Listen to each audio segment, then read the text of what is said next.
Good morning, good morning, good day, grand rising, whatever you have come to accept in your life.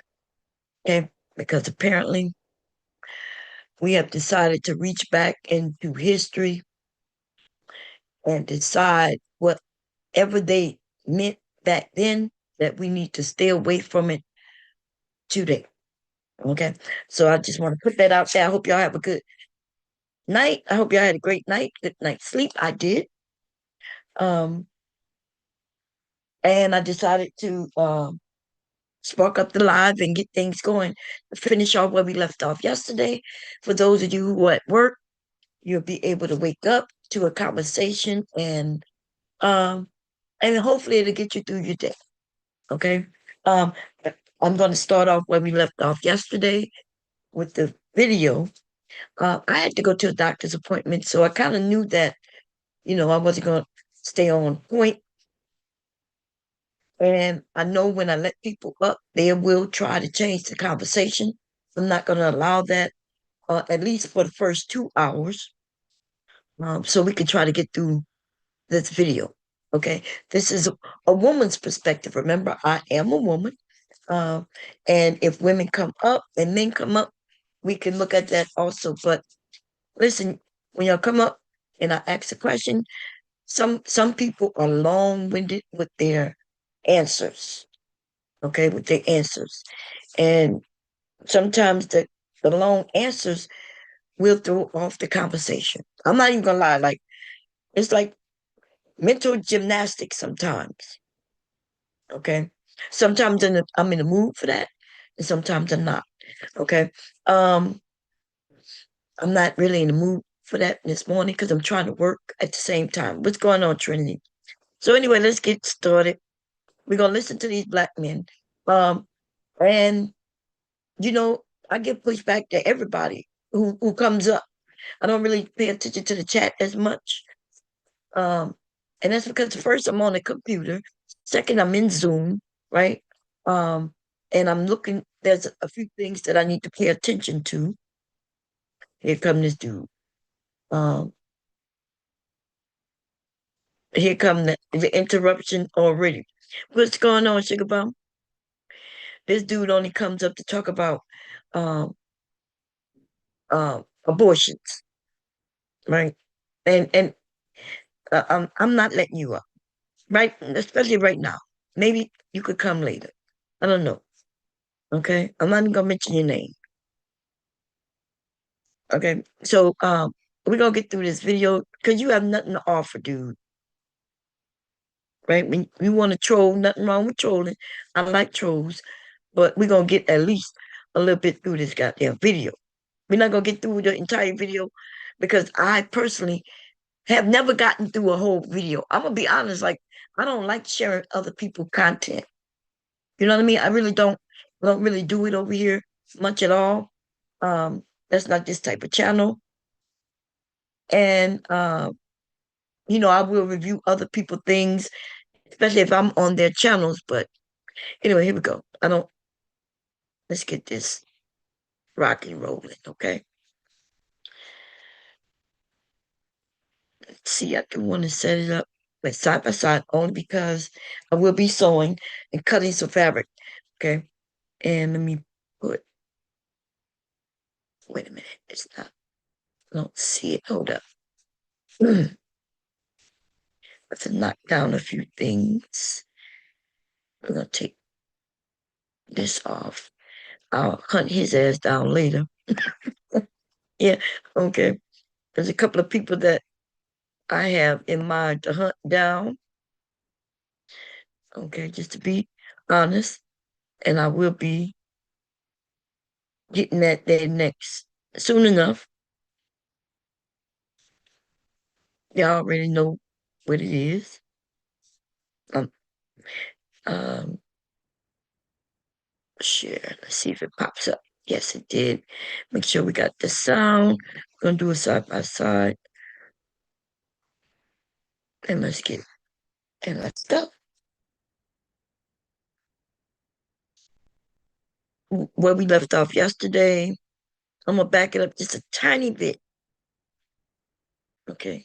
When we were running for election, who felt like Kamala.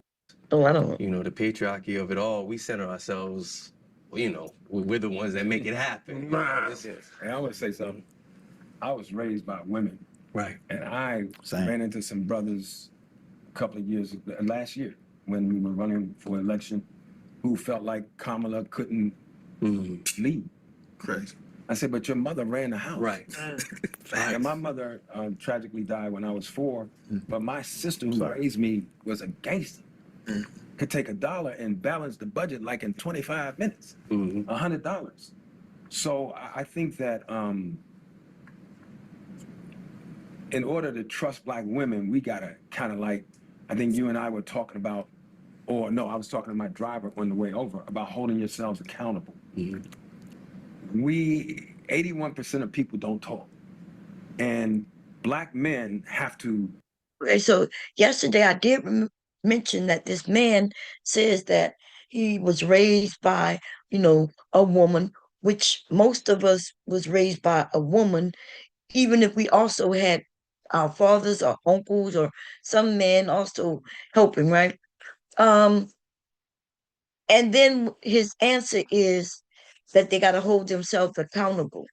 And I really don't see why everything that deals with men have to coincide with women. You know what I mean? Like if I say something like, hey, in order for me to trust men, I have to hold myself accountable as a woman, right? When, as far as I'm concerned, I should hold myself accountable as a woman, as a person, as a human, in order to trust anybody. And it doesn't, like they always put us, we are always in the mix. Women are always in the mix of a group of uh men who have issues, right? Um, they like to throw us up. And he's 70 years old. I just don't get it. I just do not get his messaging there. But he gonna want to throw women under, and something wrong with him. But here we go. Talk to the women, and a lot of the women, and it's not 80% of 81% of women, it's 81% of people don't talk. So I think it starts with a dialogue. But I can personally tell you, I can't imagine walking around with another person inside of me. And I think that we have to yield to women. And I don't think the government can tell you if you were raped. I mean, there's. You got to yield to women, and then he mentions the government. Like, is this how men? Is this how men think? He's all over. Maybe okay. Let me explain what I mean by all over the place, right? Because it takes me to have to get a notebook for me to follow some of the conversations that people have, right? Let me get my notebook right quick. It's sitting over there. Hold on.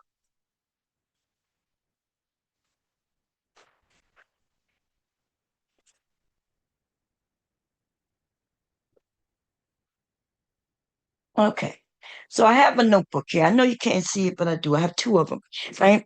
And my notebooks is where I keep, like when I want to put a recipe down, when I'm remembering the recipe, so I can get because I'm putting out a book.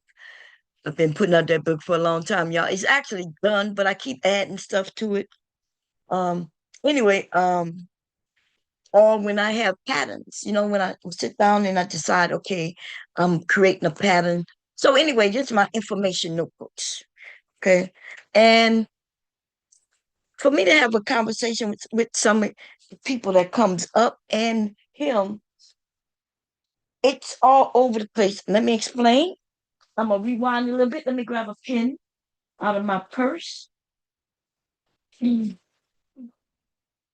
I know I have a pen in my purse because I had a doctor's appointment yesterday. For some reason, I keep taking the people's pens. That's not an expensive pen, not even a cool pen. It's actually just a when I put my hand on a pen, I don't know. I have this. I think I have a thing about putting stuff that I touch back, you know. And so I always tend to pick up pens when I'm using them, and then I end up sliding it in my purse. I know. I look. I realize this that I do this when I look in my purse and I see all these ugly pens. They're not even cute, y'all. It's just an ugly gray pen. Anyway, I reached to a page, and let's back up a little bit. Maybe it's me, but my brain works a certain way, right? If we have a topic, and the topic is, let's say the topic is Black women, okay? For you men who might be listening, then we're going to keep it to Black women. Now, there may be some things that may um, be associated with our topic. Like, for instance, if you're talking about Black women or even women, right? We could start off with women, then we could break that down to whether it's a Black women, white women, Asian women, right? Associated, right? Still with women. And then we might break it down to single women, right? Married women, divorcees, right? Women. And then see how when you're dealing with the married women, then the men may get in, conversation may pop up when you talk about a divorced woman or a married woman, right? Because these are women who was once had mates and they may have been men for the most part. And that's when I see where a man may be entered into the conversation. What happens with these men, though, they have a conversation, and these are a group of men talking about men and their connection to the community, bettering it, bettering themselves. And they jump from that right directly into women is the issue. Like he jumped right into Kamala, right? He jumped right into there were men who said Kamala, and then now he started to talk about how women can lead because he had a woman in his life, and then he jumps right into um the bullshit that he jumps into. And to me, it's like these leaps when I'm having conversation up here with like yesterday with TK, right? KT. Um, how he says one thing, he'll say he make a blanket statement like that man is running the government. And then I'm thinking, wait a minute, what you mean he's running the government? How is he running the government? And then he'll say something like, well, he's part of the 1%. And I'm like, but wait a minute. You didn't say that part of the 1% is running the government. You said him. And then you said that he is in charge of the military. And I'm like, well, how is he controlling the military? And he says, well, because the military uses his company materials. And I'm like, but that don't equate that he's running the military. Yes, Bob. That company, because he whatever the company name is, right? He's like, that company is the one who provides the technology. And I'm like, but that doesn't mean that they're running the government. It doesn't mean that they're running the military. This shit don't add up. And then even when other men are on the panel and they want to help, they still tend to be on the same page. Even when they say that he's wrong, right? But it doesn't matter about whether he's right or wrong, because even their thinking pattern is still the way his is. Except KT says any fucking thing. And even when the men who say, well, no, you're wrong. So I noticed, right, though, there are the married men who are happily married, they're actively married, and they're in touch with their family, right? Whether they have daughters or sons, wives, they are a little more able to communicate. And that's when you can follow them, right? We can understand them. I'm not sure is it because they have um a wife, uh, or maybe is the way they was raised, but I do notice that they think a little differently. They're a, they're able to think in a straight line and not zigzag all over the place. And so we're gonna see on this panel how many men have this zigzagging way of thinking. And when I say zigzag, just because I'm a woman, right? I could just because I may say I'm a woman, you can't start connecting that to all these other things, right? Because that's what they do. They make this pattern. Let me see. It let me show you what I mean. Because I'm writing it on paper, but y'all can't even see what the hell I'm writing. I have a board though that I can. Because I really I am curious. I'm truly am curious on things like the way, you know what I mean? Like the way people think, you know, I don't know what that means. Can y'all see the board?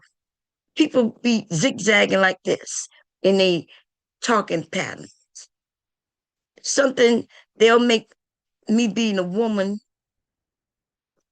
connect to I'm a baby mama down here. And right, this me being a woman, this being a baby mama. And if you don't know me, right, the men who don't know anything about me, as soon as I start speaking, they'll say, oh, you're a woman, so you must be a baby mama, right? They'll they'll make instead of making a connection like this, if I was a baby mama, they'll go, oh, you a woman. Oh, and you have some children, the children right here. Ah, and so since you a woman, bam, you have children, bam, you probably a hoe, bam, which make you probably a baby mama, bam. And that's how they make things connect. That's how they make their connections. And that's why, and they'll add all kinds of shit that you don't even tell them in here to make it connect. And this is how they brain work. Zoop, zoop, zoop, zoop, zoop. And that's what I mean when they say they all over the place. Like 1 minute you say, nah, for real, he's the one controlling the government. And then you go to say, well, it's the 1%, because he started adding in not just that man, but he started adding in Elon Musk and other people. So it went from him controlling the government to they controlling the government. See what I mean? And that wasn't in a straight line, because that was like, wait, first he was like, no, bomb, he's the one controlling the government. I'm like, well, how do they have one person controlling the government? Nah, because he do this and he do this and he do that. And then while saying that, then he started adding other men who also controlled the government. I'm like, wait a minute. You just said he controlled the government. You didn't say that. You didn't say him among others, or you didn't say the 1%, or because there's women in the 1% as well. But you understand? And so I be like, wait a minute. And then when people want to join in, they'll join in the conversation way down here, right? They won't even start at the beginning, so I could connect even what they're saying. They start here with, oh, I understand what he's saying. You understand what he's saying through all the weirdness, and you're not helping. Because, see, I'm trying to educate them on how to communicate. You jump in and you're not trying to help them communicate, you start saying, I see what you're saying. If you think I don't know after listening to them for a while that I understand what they're saying, then you must think I'm a fool. I do understand what they're saying. The problem is, you motherfuckers is almost 40 plus and you still do not know how to communicate. There's no way we should be doing a mental gymnastic to understand what you're saying. So when I said yesterday, look, I'm asking you questions to help you give your answers the best way, right? The best way that's quick and concise. There will be nobody wondering, what are you saying? And you wouldn't have to speak for 10 minutes just for us to now be like, oh, that's what you mean. Maybe you might want to say what you mean and mean what you say. But that's not what happens on these panels. It gets so bad to where then people will backtrack, say they didn't say something. And when we rewind it, you'll hear them say exactly what we said they said. And I don't understand. That's the part I don't understand. Now, I do understand where when we talking, we may be talking fast and we may either mispronounce the word, or instead of me saying, um, I put the groceries in the refrigerator, I might be speaking really quickly and I say, well, I put the groceries on uh in the kitchen, right? I said I put the groceries in the kitchen. And then somebody said, well, did you put them in the refrigerator? And I'd be like, no, I told you I put them in the refrigerator. And y'all may say, well, no, Bomb, you didn't say you put them in the refrigerator. And I may say, no, I thought I said I put them in the refrigerator. And you may say, no, you said you put them in the kitchen. Okay. Can understand no slip ups, right? Because it's in the kitchen. I just didn't put them in the refrigerator, right? And I can say, oh, okay, I meant I put them in the refrigerator. But I do not understand when somebody says something like, um, I'll get somebody to substitute the breastfeed my child, right? And then right after that say, well, they didn't say that, or or try to blame that on somebody else's question. Like, you know what I mean? Like, if you don't know the dangers of letting somebody else give your child breast milk, if you don't know the dangers, all you got to do is look that up. You know, men, I know men, well, I don't know the men, but I know of men, right? Buying breast milk on the internet. Yes, on the internet. From women who was selling their breast milk. And them women was making good money until they found out the dangers of drinking somebody's breast milk, because there are diseases that is transmitted through breast milk. Drinking somebody's breast milk is is like having sex with them and they have HIV, because you could get HIV from drinking somebody with HIV's breast milk. It's okay if you men don't know that. It's okay if some of the women don't know that, right? It's okay. But when you say something like, yeah, I'll just get somebody else's breast milk, breastfeed my child, and then somebody said, oh, that's dangerous. You might not want to do that. That's not a good idea. You might want to say, well, what do you mean it's not a good idea? Tell me more. But instead you get hyper vigilant on you standing on your square. You standing on your square. Nah, I'm still gonna get that breast milk. There's other things that come with breast milk. Now, somebody went all the way back to slavery and what them people did back then. As if, as if that was a good thing. Like we said, oh, black women breastfed black kids. We talk about that. Do you also talk about how many children died back then? They don't know why they died. They fell ill and died.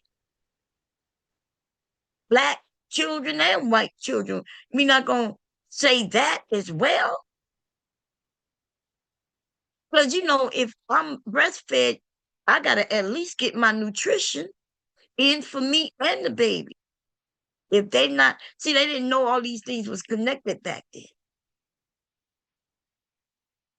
A breastfeeding mother need to make sure she gets her nutrients in. Pregnant woman need to make sure she get her nutrients in. Because I can assure you that baby that's inside her will take it from her.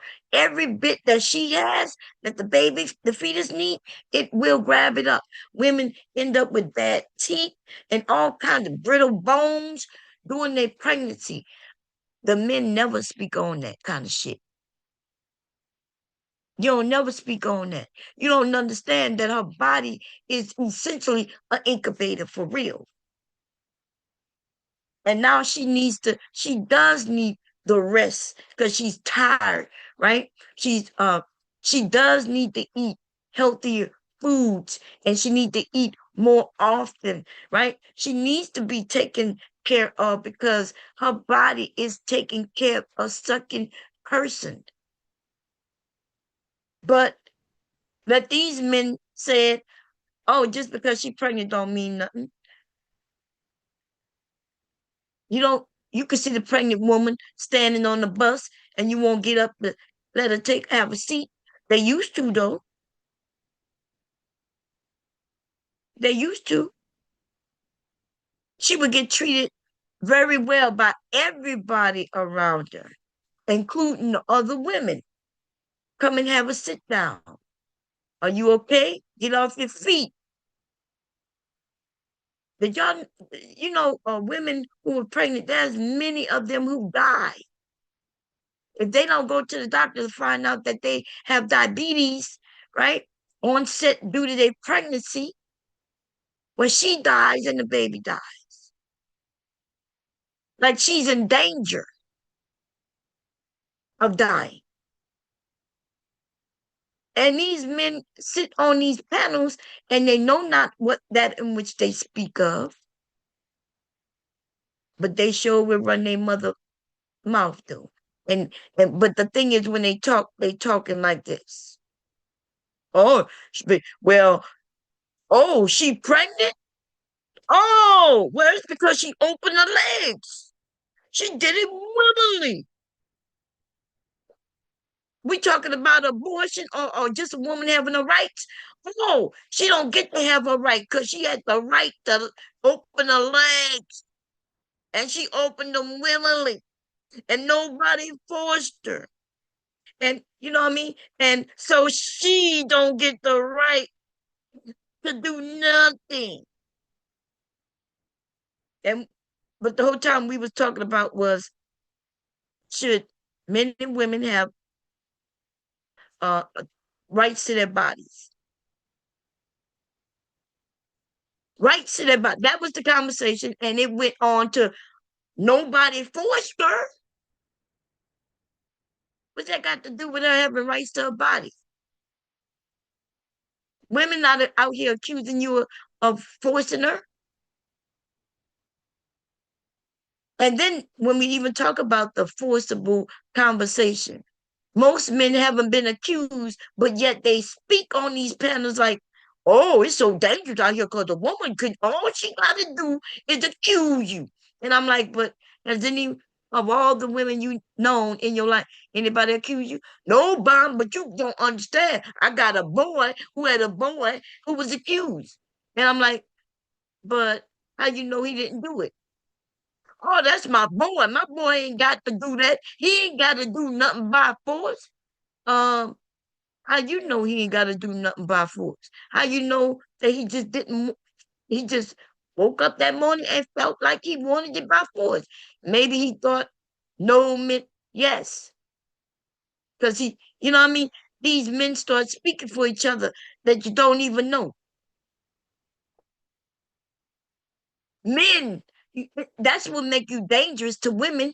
What makes you dangerous to women is the idea that you will be against her just because you against her in to save a man you don't know. Y'all don't be knowing your own friends. You don't even know your own families. I've been on dates with men who brothers hit on me, cousins hit on me. Soon as they walk away, they trying to slip me their number.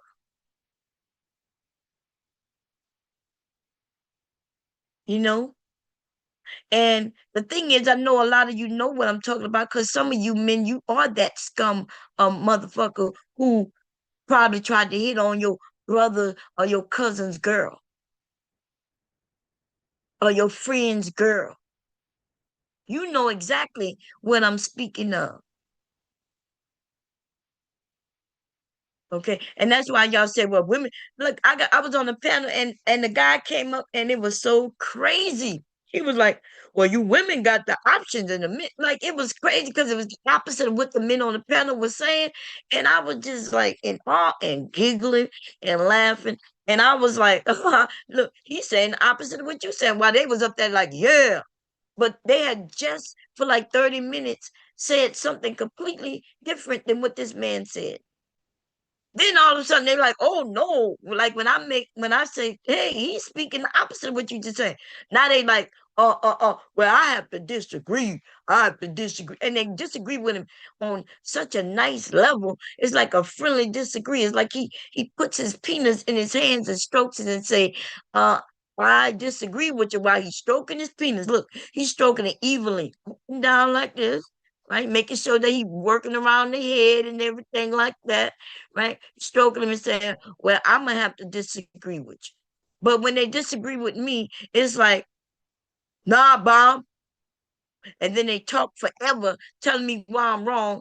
Some of them absolutely say exactly what I said, right? They disagree with me, even though they saying exactly what I said. And they want to beat me up. You know, I get beat up, get beat the fuck up, right?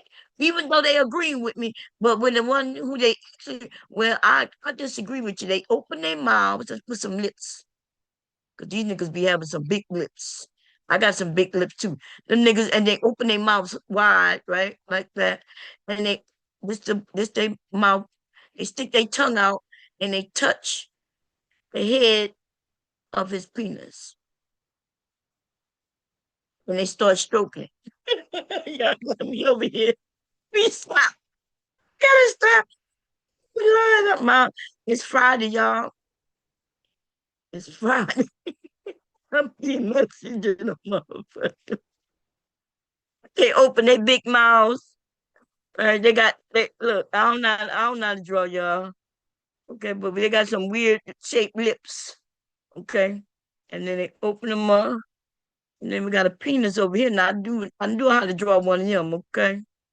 And they tongue come out and they tip and they be tipping around this area right here. That's that special spot right here. In case you didn't know, guys, okay? And their tongue just be latching out and wiggling all around this area. Ooh, ooh. That's what them men. They take their tongues and they tickle the tip of his penis while they saying, I have to disagree with you. Big sucking ass niggas. And don't let these men trick you. Some of them are straight gay, okay? But they don't want to present as gay. Nothing wrong with being gay. But I at least if I gotta fight a gay man, at least I know where he stand. You know what I mean? Because if I gotta fight a regular man, I know I'm gonna win. First of all I gotta do is throw picture of salami up or something that resembles pussy to this nigga. Okay. Yeah.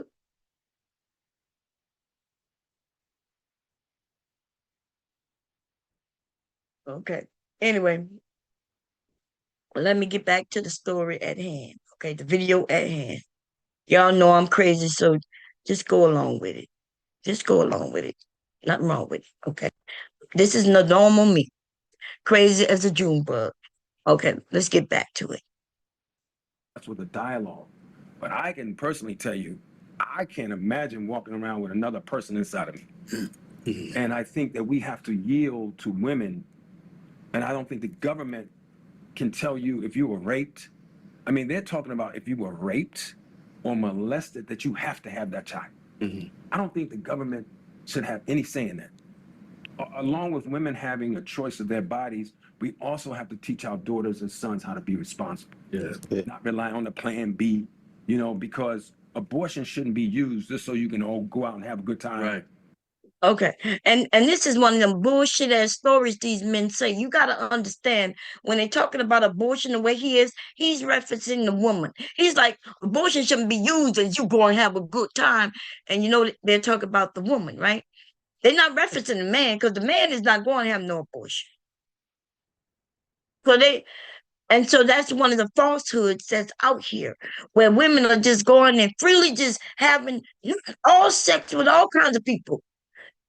And if she get pregnant, she just like, oh, this is my birth control. Now listen, am I saying there's no woman doing that?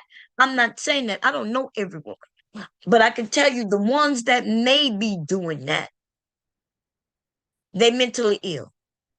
And I learned yesterday, and every time I have conversation with some of the women, I end up learning some things, right? It kind of humbles me a little bit, right?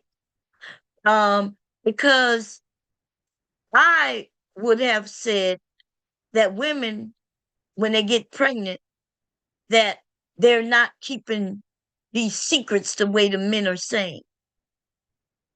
You see what I'm saying? Like, I would have been like, no, she gonna tell him even if she just need help with the money to get the abortion. She gonna tell him because, like, if she dealing with him, she may want to have this baby to start this family with him. But there was a woman on my panel yesterday, and she was like, nah, I wouldn't have told him. And I was like, wait, what? Like, I ain't gonna lie, y'all. I'm not sure if y'all was here yesterday for that conversation, but I was like, my mind went, shh, right? And I was thinking, well, wait a minute, why wouldn't what is the downside of telling it? Because the upside is you'll at least know he not ready for you to have no child with him. And you'll be able to get help with the money. He'll help you come up with the money, whether he come up with half of it or part of it or all of it. That's side to going to him. And that woman said, nah, like I ain't even worried because I already know he ain't got the money. And I already know how bad he is with being a parent already.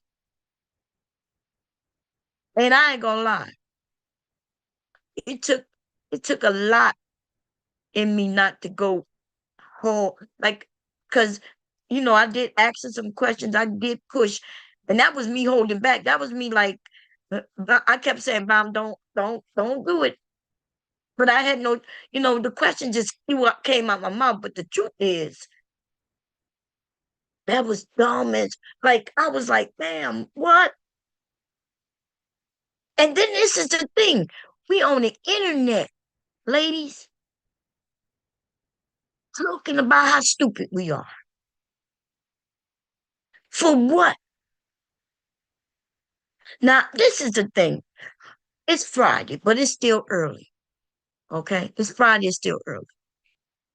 Because right in this moment, I want to show you the roles. I want to show you a double bullet, a single bullet. I want to show you a dildo, a vibrator. Like, bitch, what is you doing?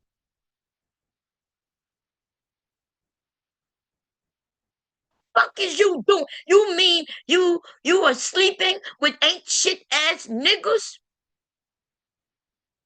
who you don't even trust with telling him that you pregnant for him? Cause you know he ain't shit. The fuck you giving him pussy for? But I calmed myself down. I didn't say it. My head started to hurt though, because it was like I was holding in something, and it was hard because it just had to come out. But I held that shit in. When I went to the doctor's appointment, I let them have it. I said, found out today, I learned today just how stupid some of these ratchet ass motherfucking bitches is. They don't even know that they ratchet ass bitches. They probably wondering why they can't find a good man. They can't find a good man. Like, them them be the ones who be like, I can't find a good man. And then that's all they gotta do is look in the mirror. Like turn your head, like my mirror is over there. Like turn your head like this in the mirror and know that you yourself have put you on the level in which you are. And at that level in which you are is where you find the men in your who are in your dating pool. If you all you see is ain't shit men, then that's you might want to reflect on that a little bit. Now I will tell you, like when I say when I was dating, and we know it was a long time ago, right? Very long time ago. Long time ago, right? But even since I've been married, I've always men was always around me. They always around me, right? Even then, I didn't see these ain't shit men. Like I have friendships with decent, good men, whether they got families or do not have families. They respect women. They treat women well. They will take you out on a date. They will protect you even if they don't know you. Like they will protect strange women out and about if they can. They will do everything that they could to just make sure that whoever's around them is safe, right? And I'm not talking about on no gangstified kind of thing. I'm just talking about men. I'm gonna be honest. Maybe it's unfair that I speak sometimes because the men in which I see happen to be decent men. I'm watching them raise their family. I don't know if they married to the young lady or not, right? It ain't my business, but they are living together like a family, taking care of one another. They are family. And that's what I see. And it's the other shit that y'all tell me about that I don't see. But that's understandable that I wouldn't see something that's not there for me anyway, right? It's not for me. I overlook the bullshit because I'm not that type who want to fall into bullshit. I don't see the fighting that's going on. I don't see any shootings that might be going on. In the community that I lived in, at one time it was like shit, this is a good community. And I'm like, nah, there's no shootings going on. I got to go and Google some shit to find out that there may have been a shooting on the other side of the community, still in my community though, just like last week, 2 weeks ago, or some shit like that. And you would wonder, like, why don't I know this? Like I'm the president of the fucking community, right?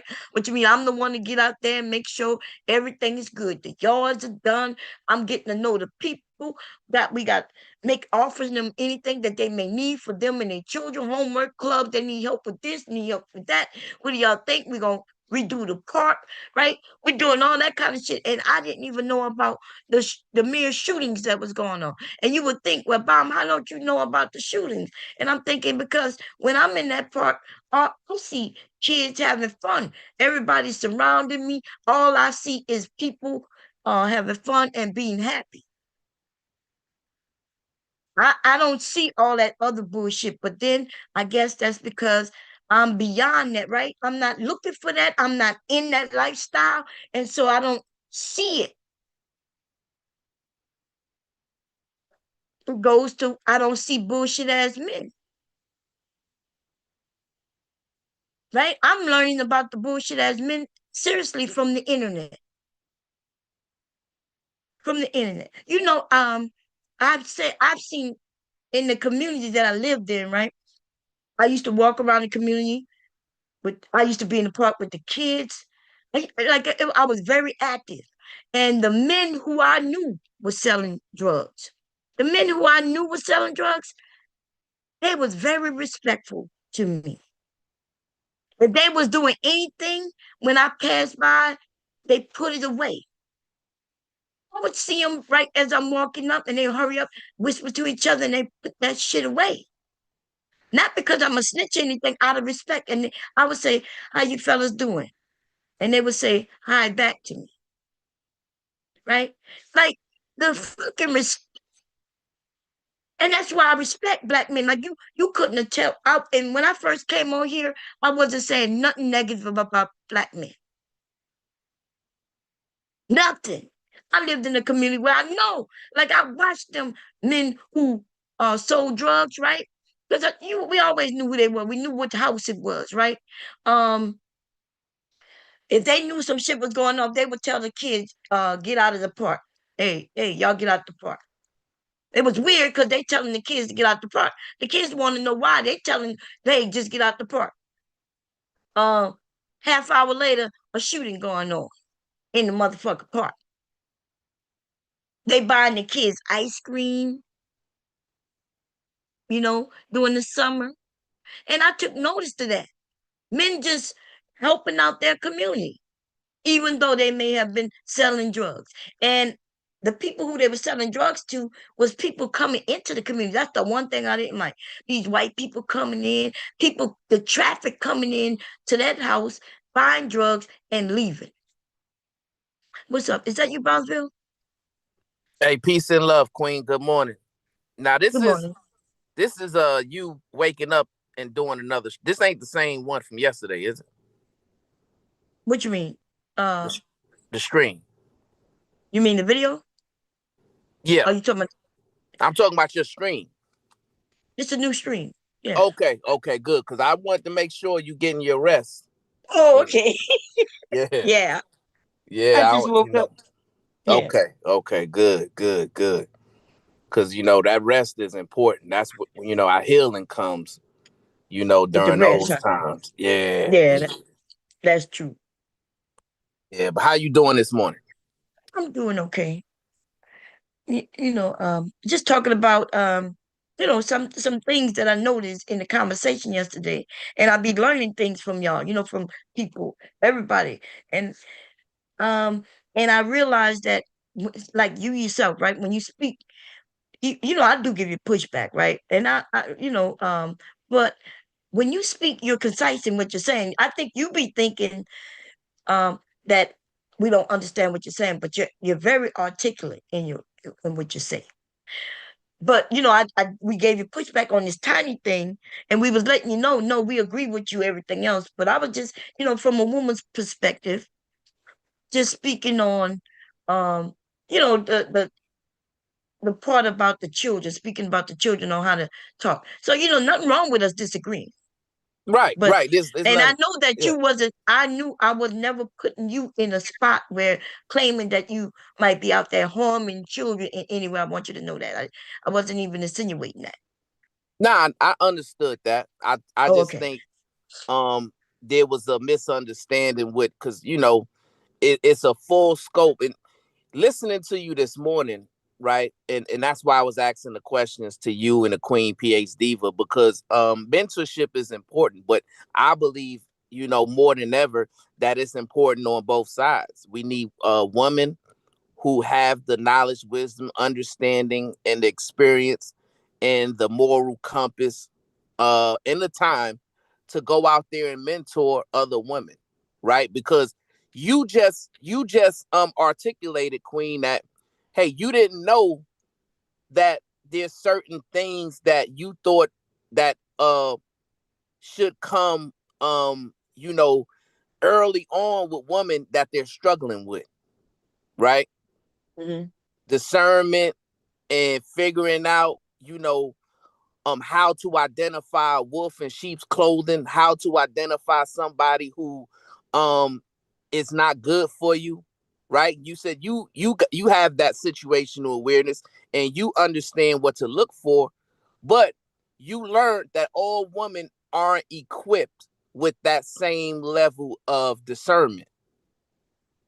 And that's Right. why I asked y'all, you know, what advice would y'all give the younger women when it comes to looking for those identifiers of men that is bad for them? And see, And that's a good question that you provided. But remember, our answer's still the same. And maybe it's something we should change. That's why I was like, maybe we should change because we do not tell women what to look for. What we tell women is that she deserved more. You know, like, hey, you you should know that you are valuable, right? And a man should treat you in that way with the respect that you deserve. So we don't go in like with when I've been hearing in the last since Kevin Samuels, right? Kevin Samuels started that stuff where women should be looking for men who make six figures. Before I never heard there was no number put on what women should look for.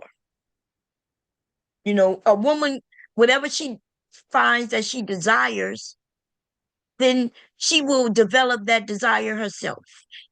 She may desire a man who got a nice car, but nobody told her to go desire a man who has a nice car. That's something that she figured out herself that she wants somebody with the transportation, right? Somebody gonna be able to get her around.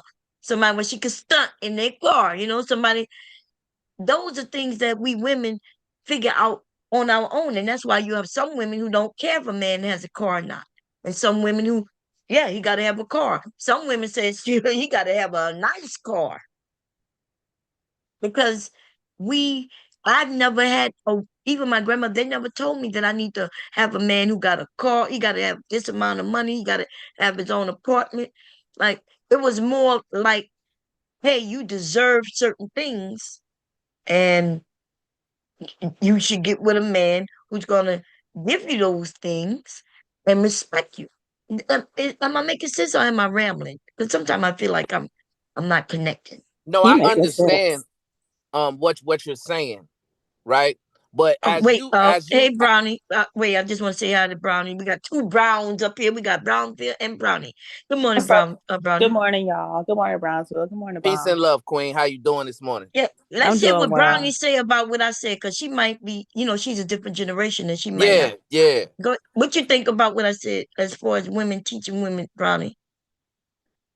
Women don't. Okay, so growing up, I don't believe that I was really taught. Um, my mom didn't. My mom didn't really teach me, like, like, hey, like when you go outside and you date and you want to look for this type of man or look for this. So I know when I was young, like when I was young and I met the dude that I was with for a long time, my ex, like a part of the reason, most of the reason probably why we were even together was because of what he could do for me. Mm-hmm. Because whatever I needed, whatever I wanted, he produced. And that made me happy. But further, like as I got older, I realized like, hey, like I need more than just somebody that can like produce at my request. Like I need somebody that got qualities and certain traits, which luckily he did have. But a lot of men don't have those like certain qualities and traits past being able to produce. A lot of Okay. men, because I was talking to him and he told me like for him, how his family raised him, like him being a man was him providing. Like it didn't matter anything else that he did or didn't do as long as he provided. Like and that's enough. Go ahead, Brownsville. So she kind of agreeing with me as far as, you know, nobody teaches us what to like. We end up developing whatever it is that we like ourselves. Um, but like in her case, she ended up with a man who was providing for her. And she like, of course, if we get a man who's gonna buy certain things, yeah, we like that, right? He's treating us well. And that's what you were taught, right? To be with somebody gonna treat you well. Mm-hmm. Treat and show, you know, so we have these women who are getting with men who are mistreating them and they're not even providing. Yeah, that's crazy. Yeah, that is crazy. That's crazy. I think Brownville may have been trying to speak, but I think he was going in and out. You there, Brownville? Yeah, I'm here. Can you hear me? Oh, yeah, I can hear you. Yeah, so I guess my question, right, to y'all queens would be what what advice would y'all give some of the younger ladies who's dating a man who is already a father, right? And because there was some views expressed yesterday that you don't know if this person is a good father or not. So how do we figure out if they're a good father? So would y'all advocate for those ladies to have conversations with his baby mothers, for instance, or to have conversations with his parents? How would y'all advise women to vet out if this man who's already a father is a good father and would be a good father She to already, she your already kids? knew. She already knew he was an ain't shit father. We listen. We could get up here and lie, but she said that she knew that he had children, more than one. But she would only see him with the young one, right? From one mother, but the other was she never saw. So you don't think she knew? She knew he wasn't ain't shit. She didn't give a damn about that, right? So like we A lot of women ignore a lot of things like that would indicate that a man isn't a good father, like common sense things. Like they'll overlook it, or they'll take whatever excuse he gives Mhm. and accept it for what it is until they on the other side and they now it's hold on, I didn't know, like, but like, no, like you saw that man giving excuses and not taking care of his business and not standing on things. And honestly, it's the nonverbal things that indicate if a man is going to be a good father or not. It's not what necessarily come out his mouth. It's his actions that he move. Like it's his actions that he make. What his priorities are. Do he take care of things? Do he take care of things around him? I look at more qualities because these men, how you like, oh, my baby mama don't want me to see her, don't want me to see my kid. She keeping her away from me. And none of like that's going on for real. Like none of that's going on. exactly like what, because we think about it. I mean, from a woman's standpoint, I'm thinking if this woman she want to go maybe have some free time too, right? So I'm quite sure on the weekend she don't mind him having a child unless something else happened when she's keeping him away for safety reasons, you know. And the men they'll come up and talk about how the mama keeping them away, but there is a young man who was on Trey panel, and 1 minute he talked about how he's a great father, he's always there, and then like 2 days, 3 days later, he start asking questions and start saying that the baby mama he hasn't seen his children in 6 months because the baby mama kept him away. And then right after he said that, he started mentioning that the kids are in foster care, that they took the kids from her too. Well, how's she gonna give him permission to see the kids when she don't even have the kids? And now you How wasn't he the realize, default parent? If he was active and involved, how wasn't he the default parent before foster care? right? Because whatever happened in that house, because they were living together when the kids got taken away, which means they took them kids from both of them. See, that's what I mean. Like we know common sense, right? He's up there telling his story in order to make it look the woman look bad. But in the end, when the kids got taken away, because that's why he said he won't even have his name on a birth certificate. That's why he can't go get him even if he didn't do anything. When we asked him why he won't put his name on the birth certificate and go take care of that, he says because then he gonna have to pay child support. Now he's telling us he's a man who don't even want to pay child support. I'm gonna have to review that shit because that shit, y'all, it probably sounds all over the place. I swear, this is what this man said. In fact, like another stream I was on him with, he told us all that that girl stabbed him in the leg, and he took the knife out, and the police came and everything like that, and he said he stood up for her, and he says that she was in the bathroom scared of him and she stabbed him. The way he said it, he made it seem like something wrong with her, but it sounded more like she's trying to protect herself from him because she's in the bathroom, right? She's in the bathroom, scared.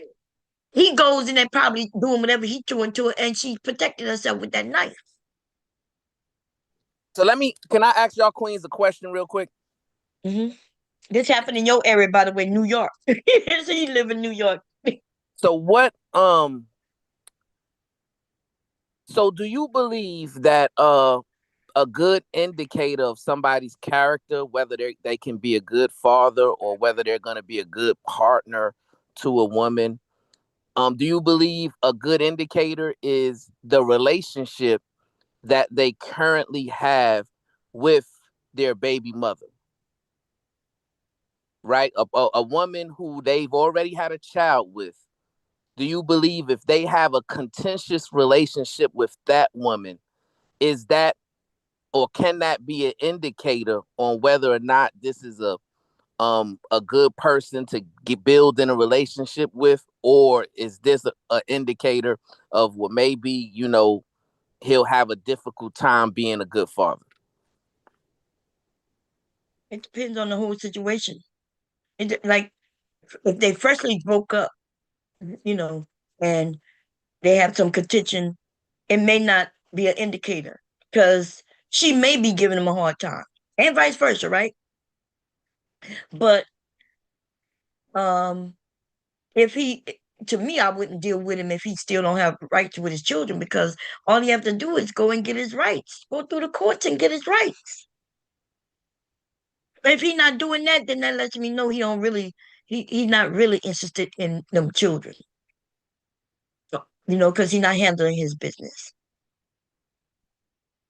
But so in a way, it could be an indicator. It at least would have me keep my interest on what's going on before I dive into a relationship. You know what I mean? With him. But some women think they better than the other woman. You know, she thinks she think her outcome gonna be different than the other lady. And we women we do compete. There's It's a some women lot who of say, women out there like that. It's a lot of women that put themselves in stupid positions thinking like, oh, they better than, or oh, this woman was just that, and listening to one-sided stories and narratives instead of looking at the whole thing and just thinking that they better than, and they end up in the same situation. same situation, same Like exact. like how Cardi B ended up with Stefan and had a baby, and she was talking like she was better than those other baby mamas, and she got treated just like his baby mama. So All the she rest had of that them. baby, huh? Because these men have already admitted to us that they will purposely get you pregnant. What would be the downside of him of Carly B beat his baby mama? There is nothing but upside to that. But if he not ready the type to want to be married, then she just gonna be his baby mama, and that is it. Amongst other baby mamas at that. That's right. And what's bad is that now Carly B is amongst women who not even on her level. That nigga put her at the same level as other women who, and when I say on level, I'm talking about money wise, stuff like that. I know she gotta feel bad. And if I was cracking jokes on her, that's what I would be cracking jokes. That you this famous Carly B, but you ain't, and he don't treat you no different than he treated Tisha down the street. Yep. He set her ass down real quick. But she let him. Yeah, And she did. you Yeah, can't she let did. them. Hmm. Like, women need to learn how to protect their wombs until they know that that man is going to at least be there to commit, and at least commit to being a good father in the instance that she do get pregnant. And those should be conversations that happen way before a baby coming to this world. Soon as she had that man's baby, he started disrespecting her. Well, when we could see it. Because didn't he invite his other baby mama? But in a sense, right? Because when I think about that story, and I don't know the full story, that he invited the other baby mama, right? Which makes sense if that's part of his family. Isn't that what we women would want if we want a man who really care about, his family? He invited his favorite baby mama, not the other one, the favorite. Oh, okay. So he invited them all. He just invited the well, that's the one where they may get along, right? Yeah, that's the one that's his favorite baby mama. That's the one that get preferential treatment from him. She get taken care of. Well, she must something about her. Maybe because she hold herself in high regard and say she's worth it, and you know, and know how to treat him. But Carly, I guess, a little jealous of that. But I heard that she the one who's paid for the tickets, and he didn't let her know ahead of time that she was gonna be there. Like, that's the disrespect, right? Disrespect is if he didn't let her know. But suppose he did let her know, she told him not to, and he did it anyway. Then that's on her. I think it go beyond it. I think she was trying to pull rank and pull like y'all bitches might be y'all bitches, but I'm Cardi B. Right. And he don't give a fuck. He ain't give a fuck about none of that shit. Like, Exactly. Which mean that's on her, right? That's her trying to pull, making it seem like I'm one of his baby mama like y'all, but I'm better than y'all. And he let them know, no, you on the same level with them at the minimum, right? Like y'all all my same baby mama. Y'all got children for me. I love all my children. And so you're not gonna be treated special. because Then the Cardi was saying she was like, yeah, I'm having his first son, and then it came out that he had another son. oh Lord. She was trying to pop out like they was in a relationship, and then Super Bowl Mhm. came and he shut all that down and brought his other baby mama there, knowing she Hell was yeah. gonna be there too. Right. So that to me that sounds like a Carly B issue, right? Maybe and you know why I think that all happened on the rebound, right? Her husband was making her look like a fool. She she rebound. I don't know why she didn't cover her womb. Because it would have been better when she had all her children from one dad who she was married to. And then she became a baby mama in the midst of this shit. Mm-hmm. But we women, we could be emotional, especially when we going through divorce. She got this going on, that going on. There should have been somebody there to tell her, hey, I know you're dealing with this dude, but you know you're fertile. Look, me, she been having child after child after child, like you're fertile. So protect yourself. Does she know she fertile? Yeah. But what She I'm got like saying, 4 kids. we could be emotional and not thinking, especially I, with all I that don't think going on that's with an the children. excuse. I don't think that's a good excuse to be like, oh, I was just emotional and not thinking. Because I've been Yeah, no, that emotional is a lot that of is my an life. act that is an excuse though. But how many children you have though? Like, one, And that's right. And how many divorces you went through? none. Done and then she was in the media fighting. Remember the lawsuits going on and shit? Somebody was suing her. So But it that's could why I'm be saying you got to take care of understandable. yourself. And she wasn't taking. She was trying to. She was too busy chasing after Stefan, trying to make her husband jealous, instead of going out there and actually focusing on what she need to focus on and create a new Right. normal for her kids. That's the emotion part. That's what I'm saying. That's what she was going through. And she was emotional, just having a baby, going through all of that and dealing with all that. And so yeah, it would be an excuse even for a man to a degree who going through all of these things. Her husband disrespecting her and shit, embarrassing her. And so She you still get with got to. another man that's gonna do the same thing.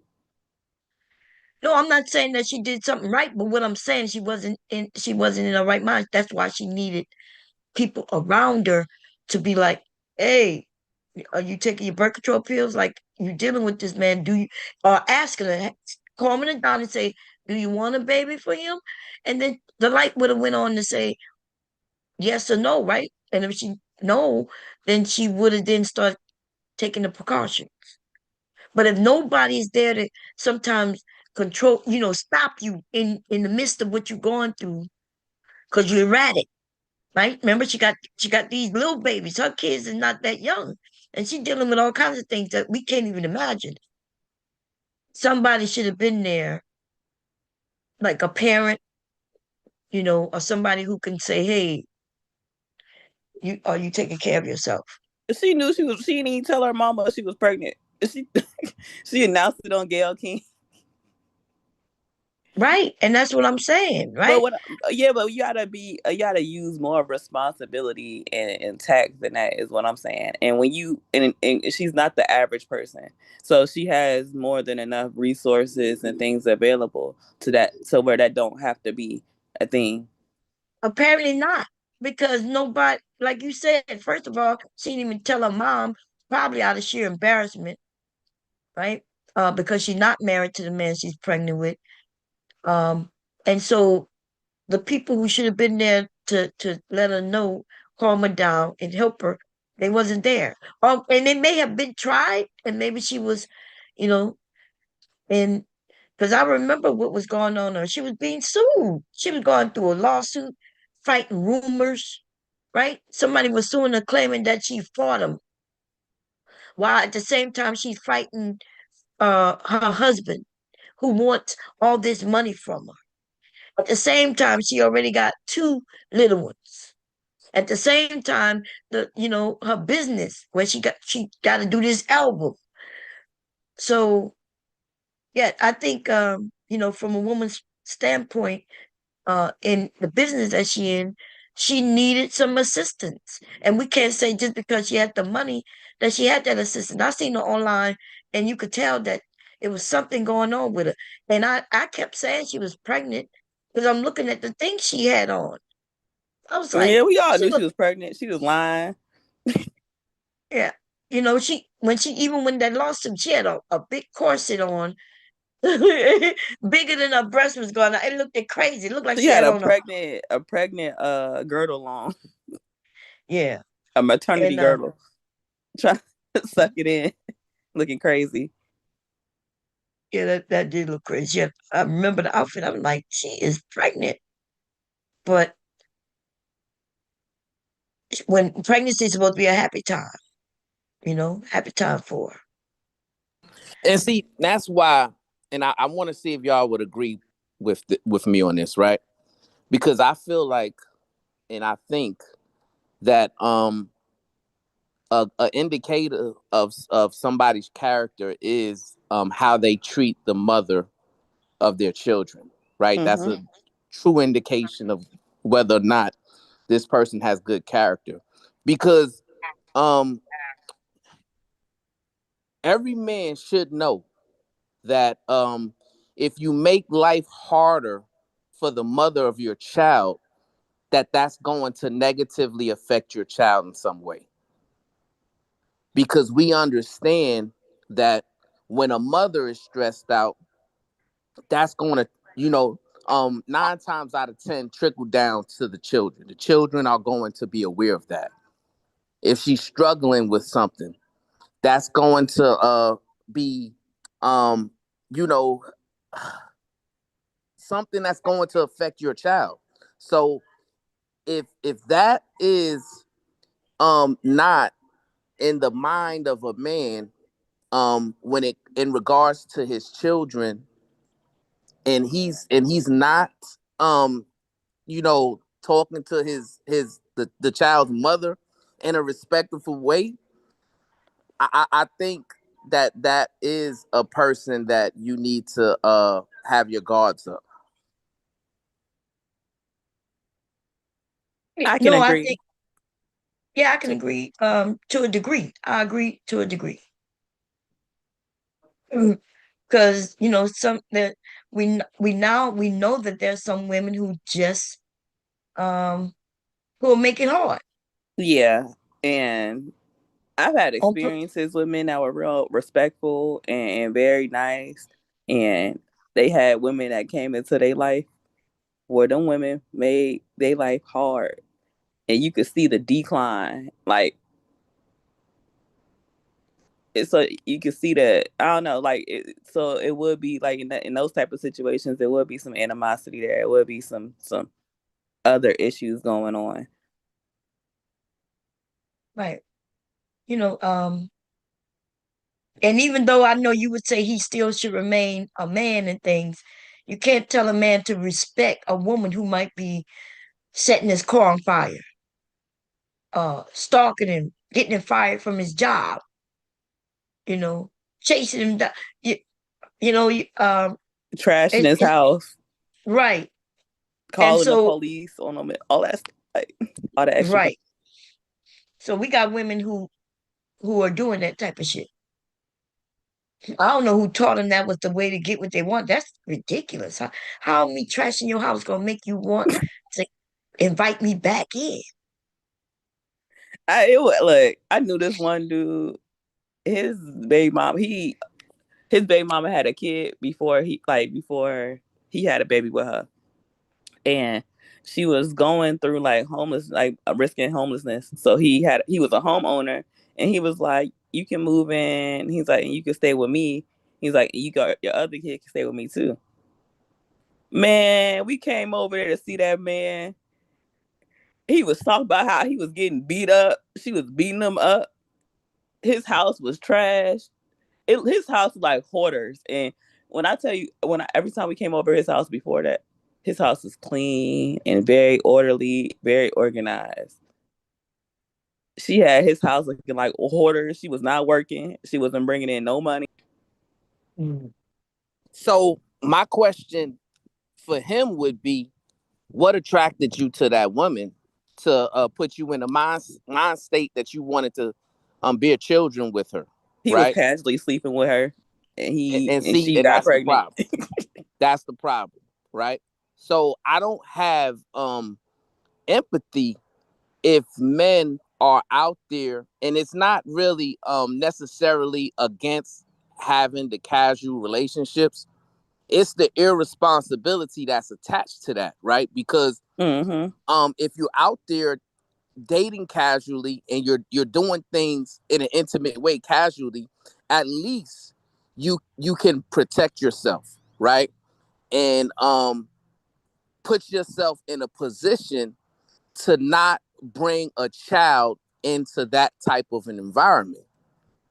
But if you don't have the necessary discipline and self-control to do that, then that is an indicator of, where you're at in terms of your maturity level.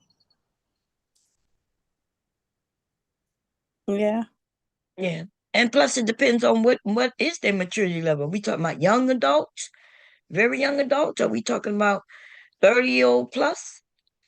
All these things are come into account. But I'm quite sure, because it sounded like he was a respectful dude. Like once he He was did get her pregnant, he brought her in to make sure that she cool with all her children.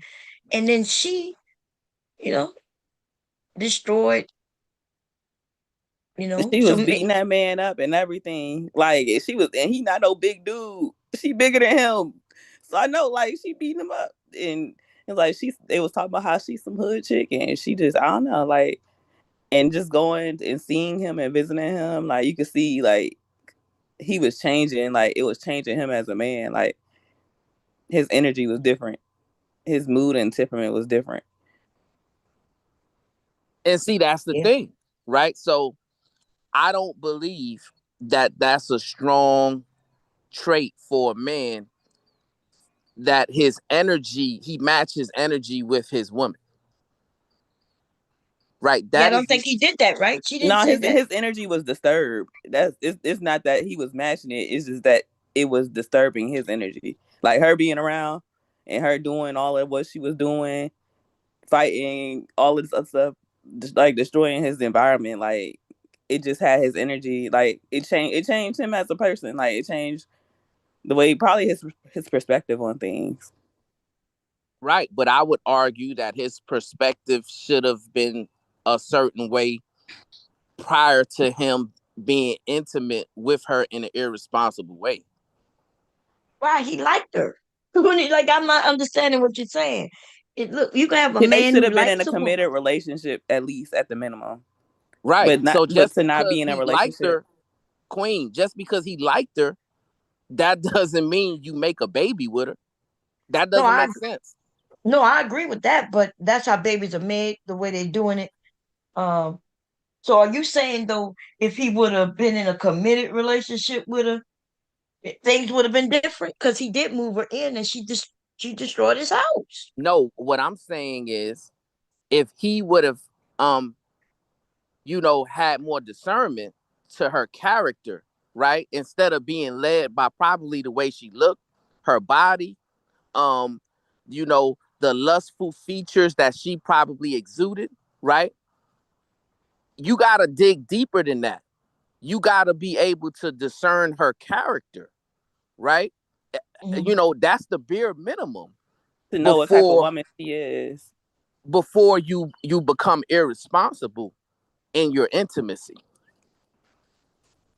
Right. I still think that we just talking, but that's not how real world works. Because women and men could lie, right? And they could play a part. But I do understand your point, though. I understand your point. It's It's just that, certain things and certain qualities, bomb, that you just can't lie about. Like how she trashed his house. Like, I don't care how mad I am at you. I'm not no dirty ass woman. So I'm not about to be staying and living in or creating a dirty ass environment. I'm not about to be destroying your stuff. None of that. Like, but you can't lie about that though. Like she could have been coming over, acting like she cleaning up and things to get on his good side because men tend to like that, right? A woman being useful.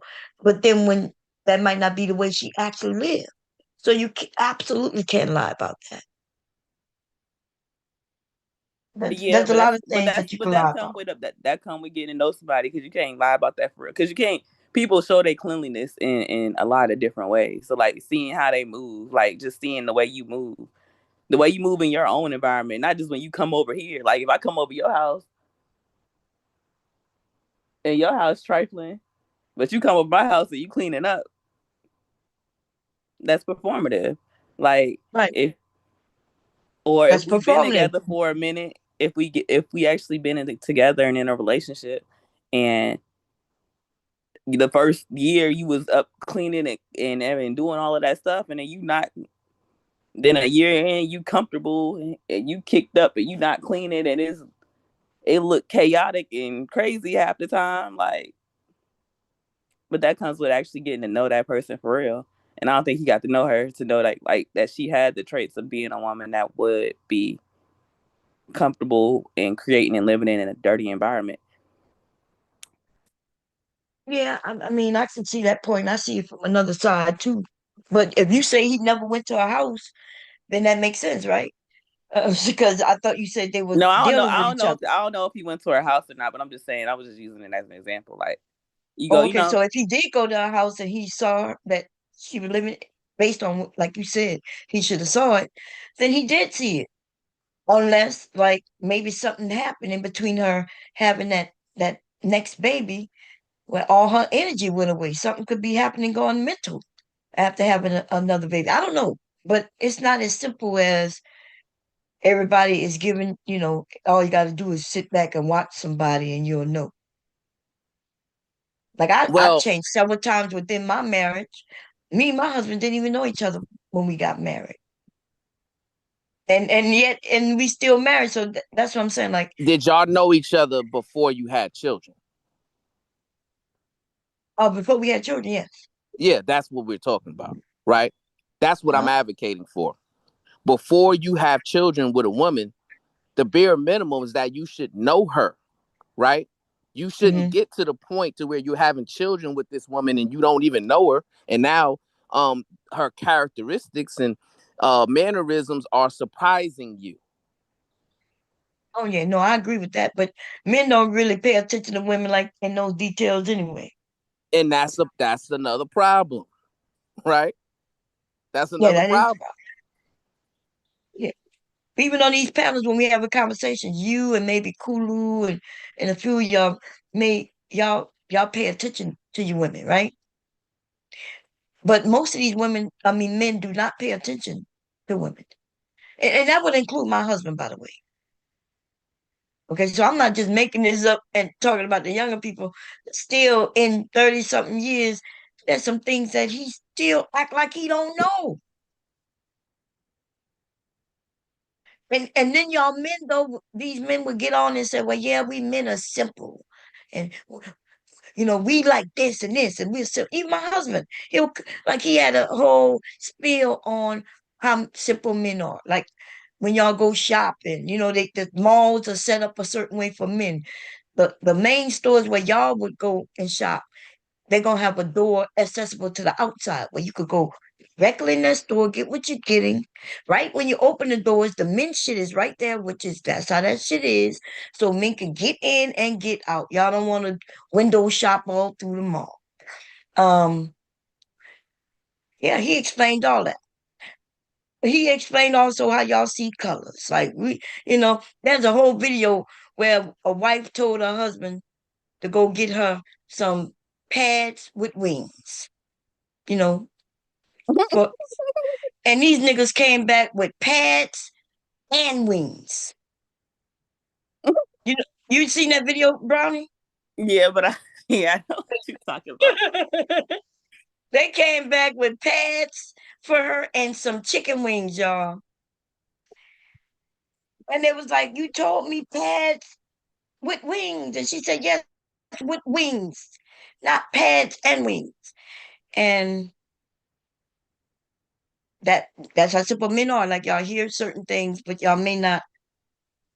It don't process the It same. don't exactly. It don't process the same. And that's why, like having that conversation with KT yesterday, reading shit, he's not processing the shit the same. Even though he's reading it, it's just not processing right. Yeah, I got rules with my dude. We can't even argue about certain stuff. Like we gotta just skip over it. Right. Right? Because you just know that okay, it's not processing right with him. And that's the same with me and hubby when I realized, okay, there's no need to argue because we realize we do think differently. We everything is processing different. And the good thing about like Brownsville, I think we as women we recognize that you know how to process things. You see it from both sides, but most importantly, you are telling the men that hey, you need to learn how to communicate with your woman, understand what she said, listen to her, pay attention. You are saying the things that we women I think we agree. The Yeah, thing but is you know like what? Brownsville is different because he actually listens. So like he don't right, interrupt and try to talk over you, and he actually processes and takes in what you're saying to give back a accurate response instead exactly. of assuming what you're gonna say or thinking he know what you're gonna say, and then flying off and cutting you off in the middle of your sentence and talking over you. I agree 100%. And that's what I'm saying. He pays attention. He's doing everything that we women wish that most men would do. But most men aren't doing that. Now my husband started doing that more after age 40. That's why remember I've been saying 40 is that golden age where something happens. I think maybe they look in the mirror and realize they're not the young man no more. And then they start appreciating their family that they do have. If it's a good family, if it's a good situation.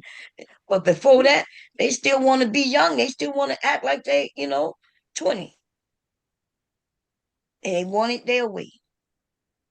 But by the time he turned 40 is when I was like, I'm ready to give up. I want a divorce now. You see? And yeah. I just always believe, even when I was young, right, a teenager, anything that you love, anything that you enjoy, you should pay attention to it, right? You should carefully observe, how it works, how it ticks. Um, you should you know, have a vested interest in fully understanding it, right? I just always thought that was logical. So when it came to the relationships and having building bonds when I was a teenager, when it came to women, it was always easy, right? Because I always was attracted to women, right?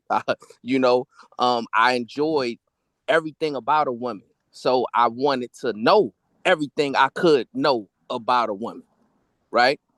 Um, Hmm. so to me, it just came natural.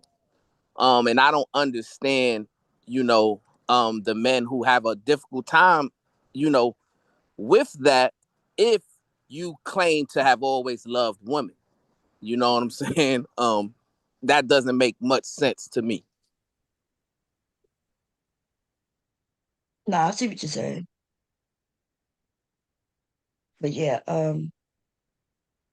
what I don't know, but it seems like once men get what they want, sometimes they get real, they happy that they got what they want. But it depends on why they wanted it, you know. And did hubby want to get married because he wanted to be married? Did he get married because he wanted to start a family? Did he get married because he wanted housing, indoors, in-house sex? Like sometimes I'll be wondering, like, why do men get married when you take it on such a, when you are taking on a heavy load, right? You- These men are complaining about the load that they have to take. So why would they get married? That's their question. Their question is, what is marriage for? And yeah, that is their question. And I know why I got married. I got married because I did want a family and things like that. I wanted married because I got married because you know, I wanted companionship, a nice, good relationship where we could do things together and walk through Mhm. life together. But that's not the reason why they get married, and they want you to sit around and stick with it and wait till they get to that point where they like, you know what? Right, I actually do see you as my best friend. I actually do appreciate you for finally being here for these past 30 years. right. And I'm telling you that as a woman, I could be lying. I ain't got no reason to lie. I felt like why I was wondering why he married me. You know, like Mm-hmm. what you married me for? Because I didn't get married to be acting like I'm in my 50s when I'm just still in my 20s. And so those are the type of discussions I think men and women should have. And then, yeah. And they're usually not gonna happen until you're older because we were young, right? Um, But I think the problem is a lot of men don't really have enough experience when it comes to dating women, right? mhm, Because I learned early on, like when I started dating girls at 14, 13, you know, you learn certain things through trial and error, right? For example, I was dating a girl. For me, it was just casual. I was just trying to have fun. I thought she was pretty. I liked her, right? mhm. But I wasn't really serious about it. But I didn't communicate that to her, right? So in her mind, she was thinking that I was her boyfriend. But in my mind, I'm like, I'm just having fun. So, I end up breaking her heart because she seen me talking to another girl and holding another girl's hand. And she communicated that to me. Hey, you really hurt me. Right. And from that moment, I learned, okay, I have to be direct with my intentions out the gate because I felt bad. I didn't want her to experience that. But at the same time, I didn't know that I was going to make her feel that way. Mm-hmm. So I Right. said, hey, okay, from now on, I'm going to have to be direct from the beginning. Hey, I'm not trying to move into anything serious. Right, but so like my husband did have lots of dating experience, so you know, um, and I don't know. I think men they get what they want, they will lie, They right? will. They will lie and move. I think and they got a lot of men who not gonna even if they said, "Hey, I'm not looking for nothing serious," they still act like they are, right? They go and see her all the time, having to come over, and because maybe that's the only one on his roster at the time. Treating her very special. So the messaging is different than what he said to her. And then when somebody else may come along Then he start acting up. Like I don't think it's just as simple as you're saying until they get a certain age. And So even you made a interesting point, and I want to get y'all perspective on it, right? So if a man tells you out the gate, hey, I'm not trying to get into any committed relationship. I'm not trying to get into anything serious, right? I just want to have fun. And you're saying that if he treats you well, in your mind as a woman, you're looking past No, not his, treat me well. I didn't say treat well. I said he's doing something the opposite. like He what? Give he me, I need an example of that. like he's always over, right? He even calling her, this my wife or my fiance even before, right? That is true. Like these men know how to play it's the the game. emotional manipulation. Yes. It so we are like we say, like you said, discernment, right? We are basing it on how he is treating us, his emotional vulnerability, right? Where he's laying in bed telling his secrets and things like that. Like, you know what I mean? Like these men out here playing the games.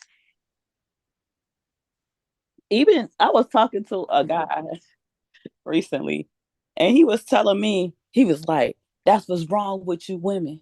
He was like, "Y'all don't stay with a man."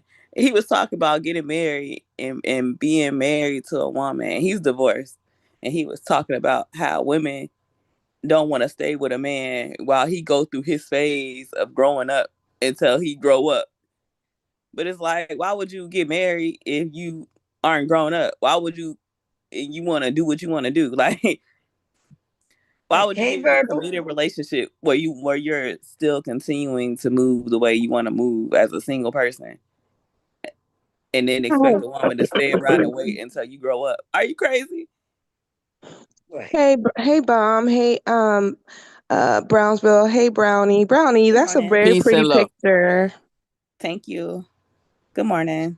Good morning, everybody. I just woke up, saw y'all were live, or Bomb was live, and it's an interesting conversation. I'm down in the chat, windmilling for Brownsville, because Brandon is very upset that you ladies was giving him compliments. He don't like that at all.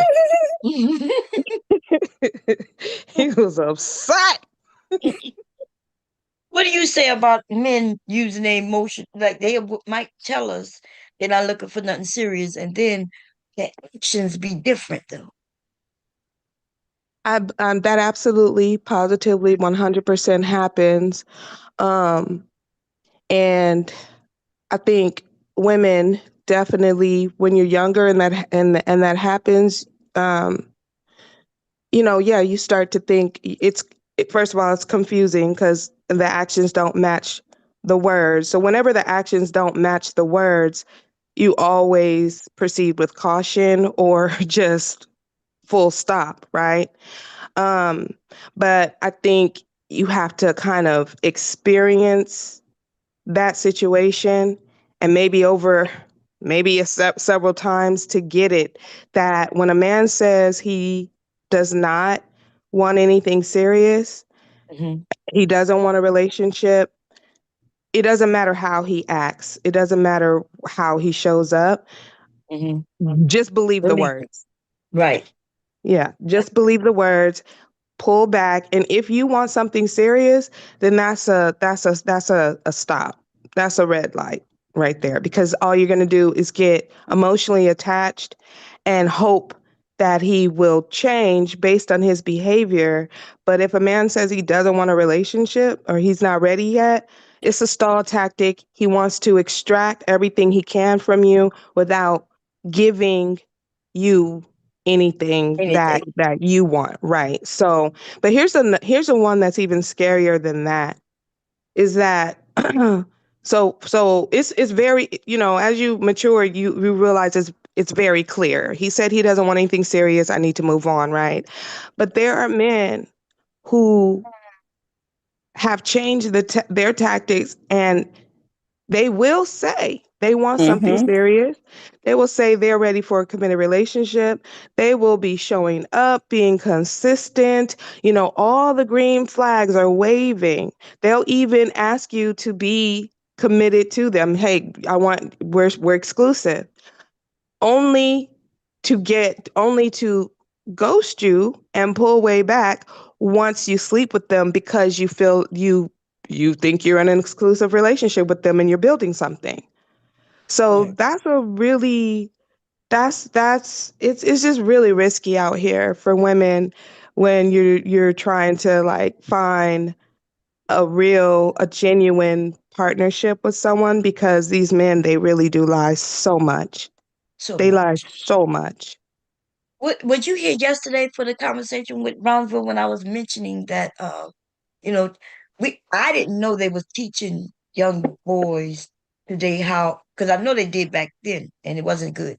Teaching young boys how to approach young girls. Because I don't think we out here teaching young girls how to approach and deal with young boys.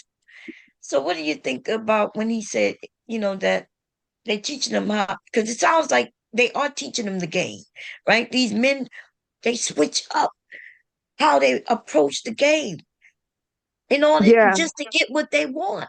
Yeah. I heard some of it, but I was in and out because I was working and stuff. But I did hear some of it. I heard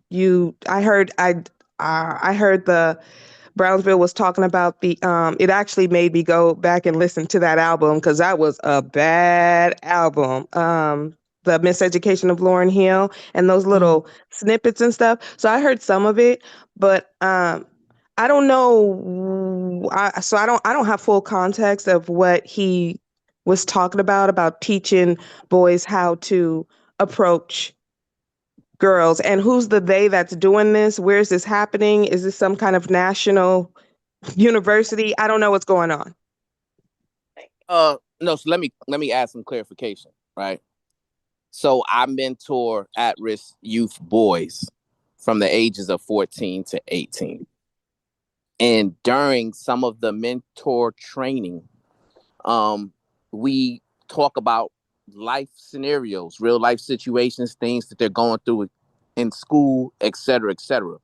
What I've noticed from doing this for 7 years now is the young people of today, they seriously lack interpersonal relationship skills, right?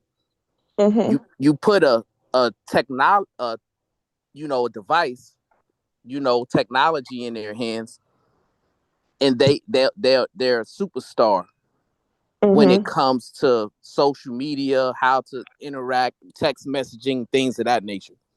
But when it comes to personal conversations, that is where they are seriously lacking in a way that was not encompassing of how we grew up in our era, right? Right. So Yeah. we teach them basic life skills that really and truly they should have already learned, or maybe they should have been taught by their parents, right? How to fill out a resume, how into different interview techniques, scenarios, um, and in terms of how to communicate, right? Because a lot of them don't understand how to communicate. Body language, looking someone in the eye, how to handle rejection, how to control your emotions, how to instill more self-discipline. So it's a wide array of life skills that we're having to teach because they haven't been taught those basics that usually just came with experience from our generation. So when you say that you teach them how to approach girls, what are you actually telling them?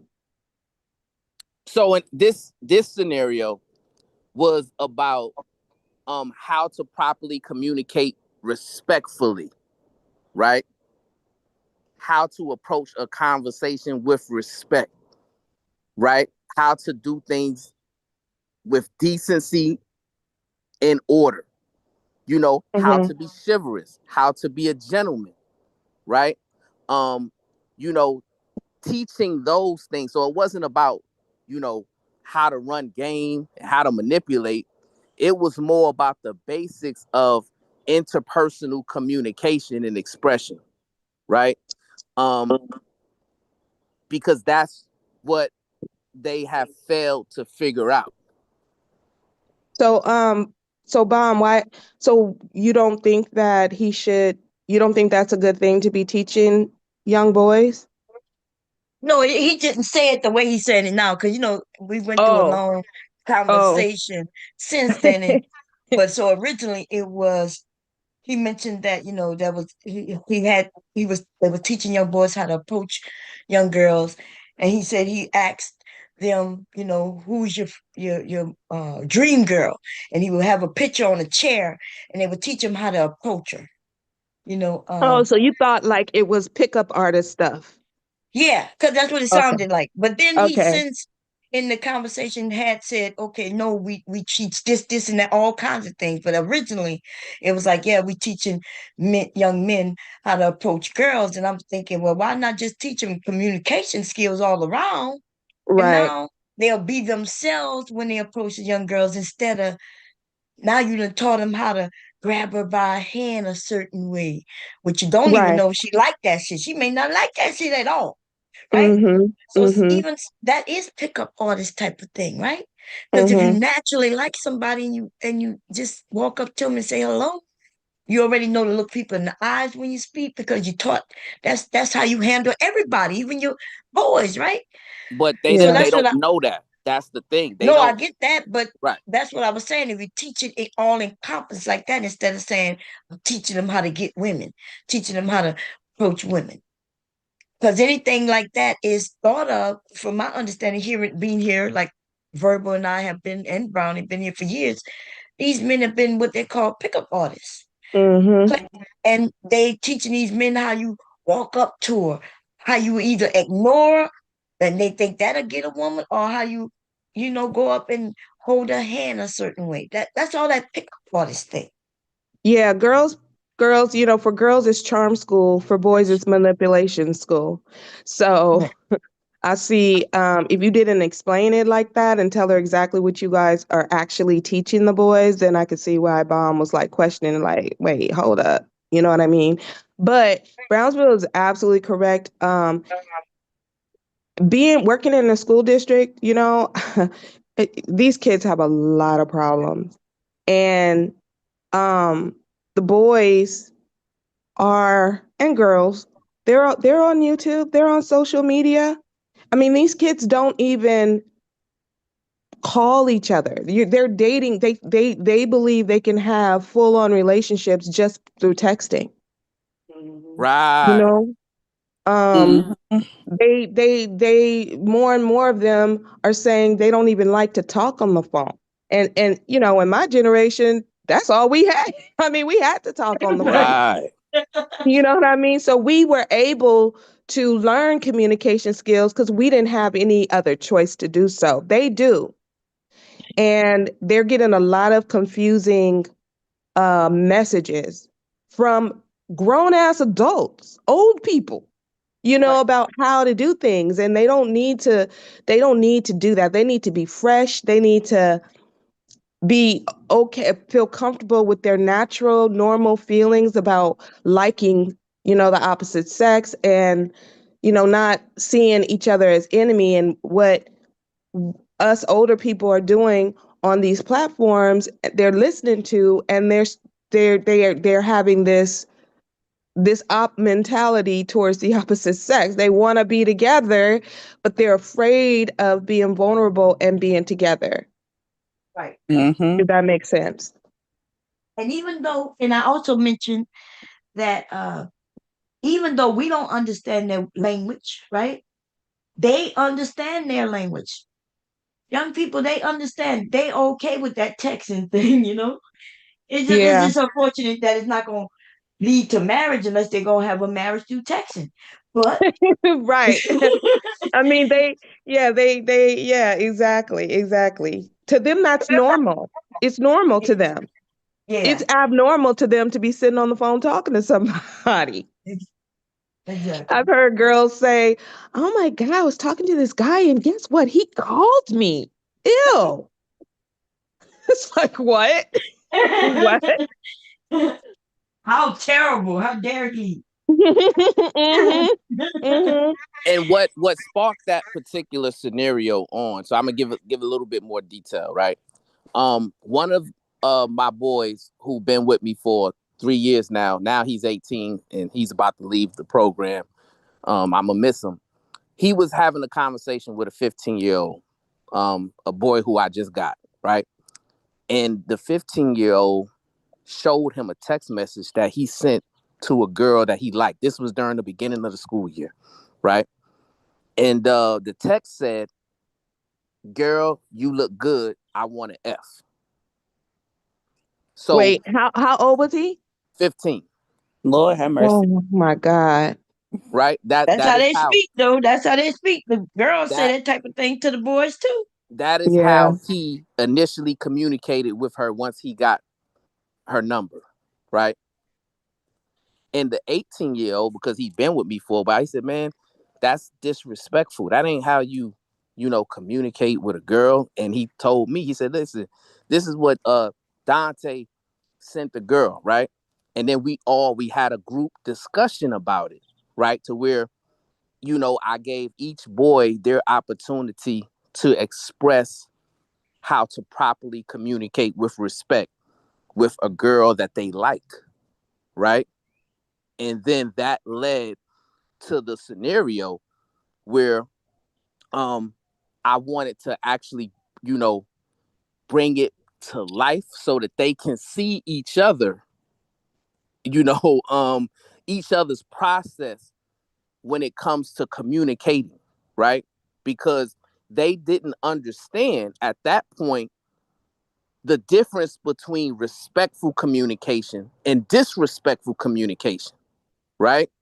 So, as a father of a 15-year-old girl, if I was to grab my daughter's phone and I see a text from a boy, and the only thing I see is, "Hey, girl, you look good. I want an F," I'm going to feel a type of way, right? I think most fathers would feel a type of way.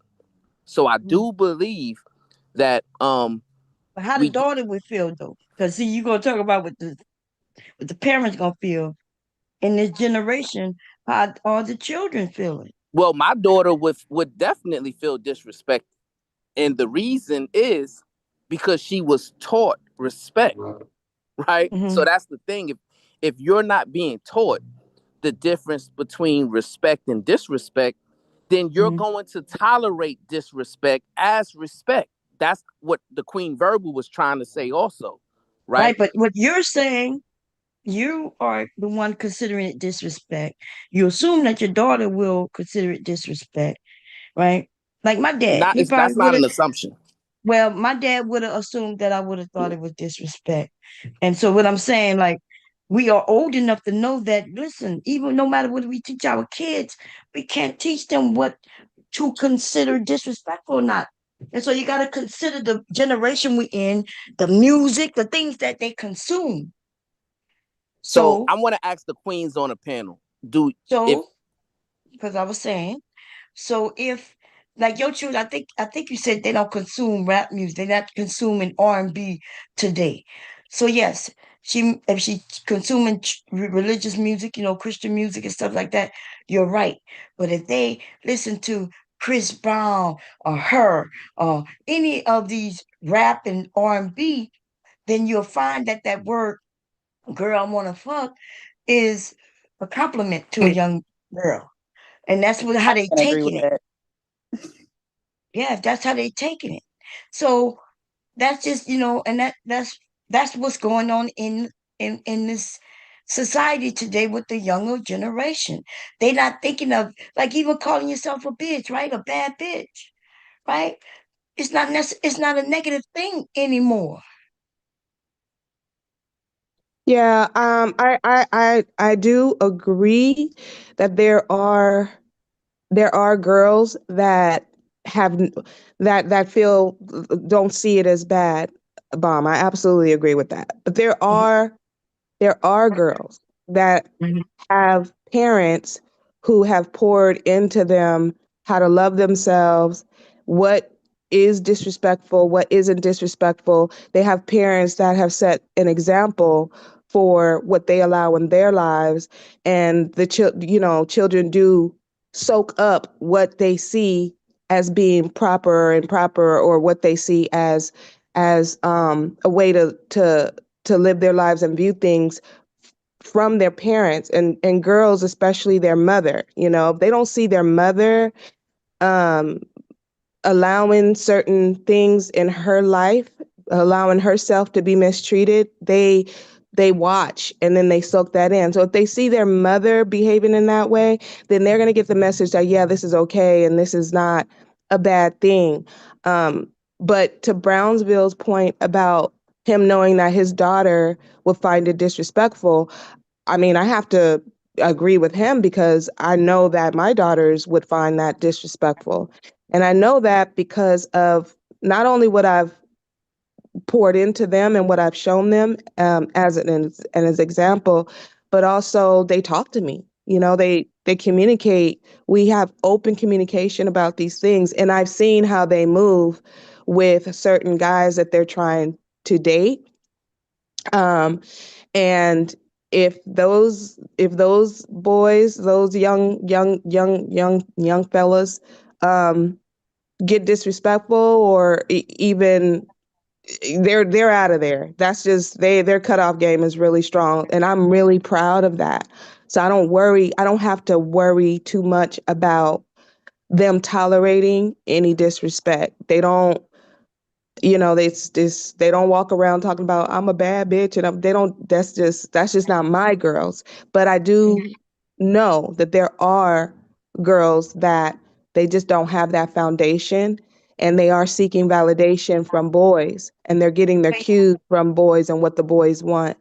I wait. mean, I see that at the schools. I'm confused because when women say they're a bad bitch, they don't care what no men are saying. It's not about them. It's usually when they're with their girlfriend and they just repeating some song that they like. There are Mm-hmm. going to be more women out here who understand the word bitch. Bad bitch is not a negative thing than those who claim that it's a negative. Um, so men are not the ones saying, "Girl, you a bad bitch," right? It's girls saying to themselves that they are either bad bitches and they girls are bad bitches. So it has nothing to do with the boys. And No, I I'm know. saying, and Go ahead. when we went to college, or even when I was in the military, any of that, yes, we all was a lot of us was poured into, especially in my generation, and it.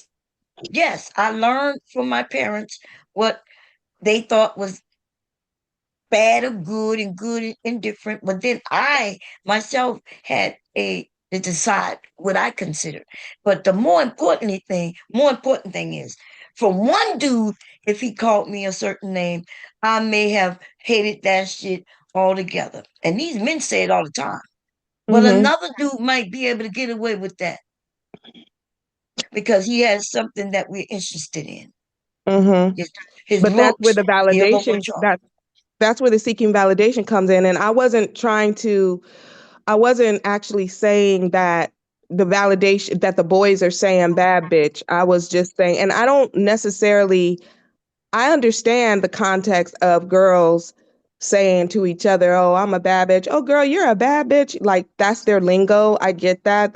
That's that really wasn't what I was talking about when I was talking about validation. I was talking about girls accepting disrespectful treatment or seeing it as a compliment when a boy is being highly sexual towards her, because that's what she's seeing as validation of her value. And Oh, she's not hasn't learned or doesn't understand that that is not a validation of her actual value as a human being, that guy is actually looking at her as an object. So I wasn't saying, I wasn't conflating the two as far as bad bitch and then the validation seeking or need okay. for validation. I Yeah. thought it was the word when I used bad bitch. I thought Oh that's what no. y'all was Oh no, saying, that no. y'all would the girls wouldn't accept it. And I'm like, girls are the ones who were saying it, not the. Yeah. No, Yeah. no. Hey, I was saying Kira. that. Okay. No, I was just saying Kira came Oh up yeah.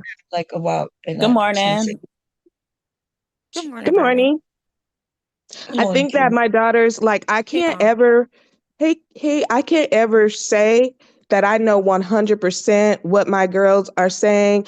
So here's the thing, like my daughters, I know that they say curse words. I know that they say it around their friends and when they're talking to their friends, but they don't say those words around me. You know, they keep it Right. very respectful. They do not curse around me because they understand my standard. Right. You know what I mean? So um that's the kind of thing I'm talking about. They may talk to their friends and say I'm a bad bitch. I can't My older daughter, I could see her saying that. My younger daughter, I can't see her saying that just because of the way her personality is. Personality is. Yeah. Yeah. But I'm not saying they don't say it. I'm just talking about I'm proud of the way my daughters don't seek the validation from boys and allow themselves to be disrespected by them. Oh yeah, no. And that's a good thing, you know. Um, yeah, that's a good thing.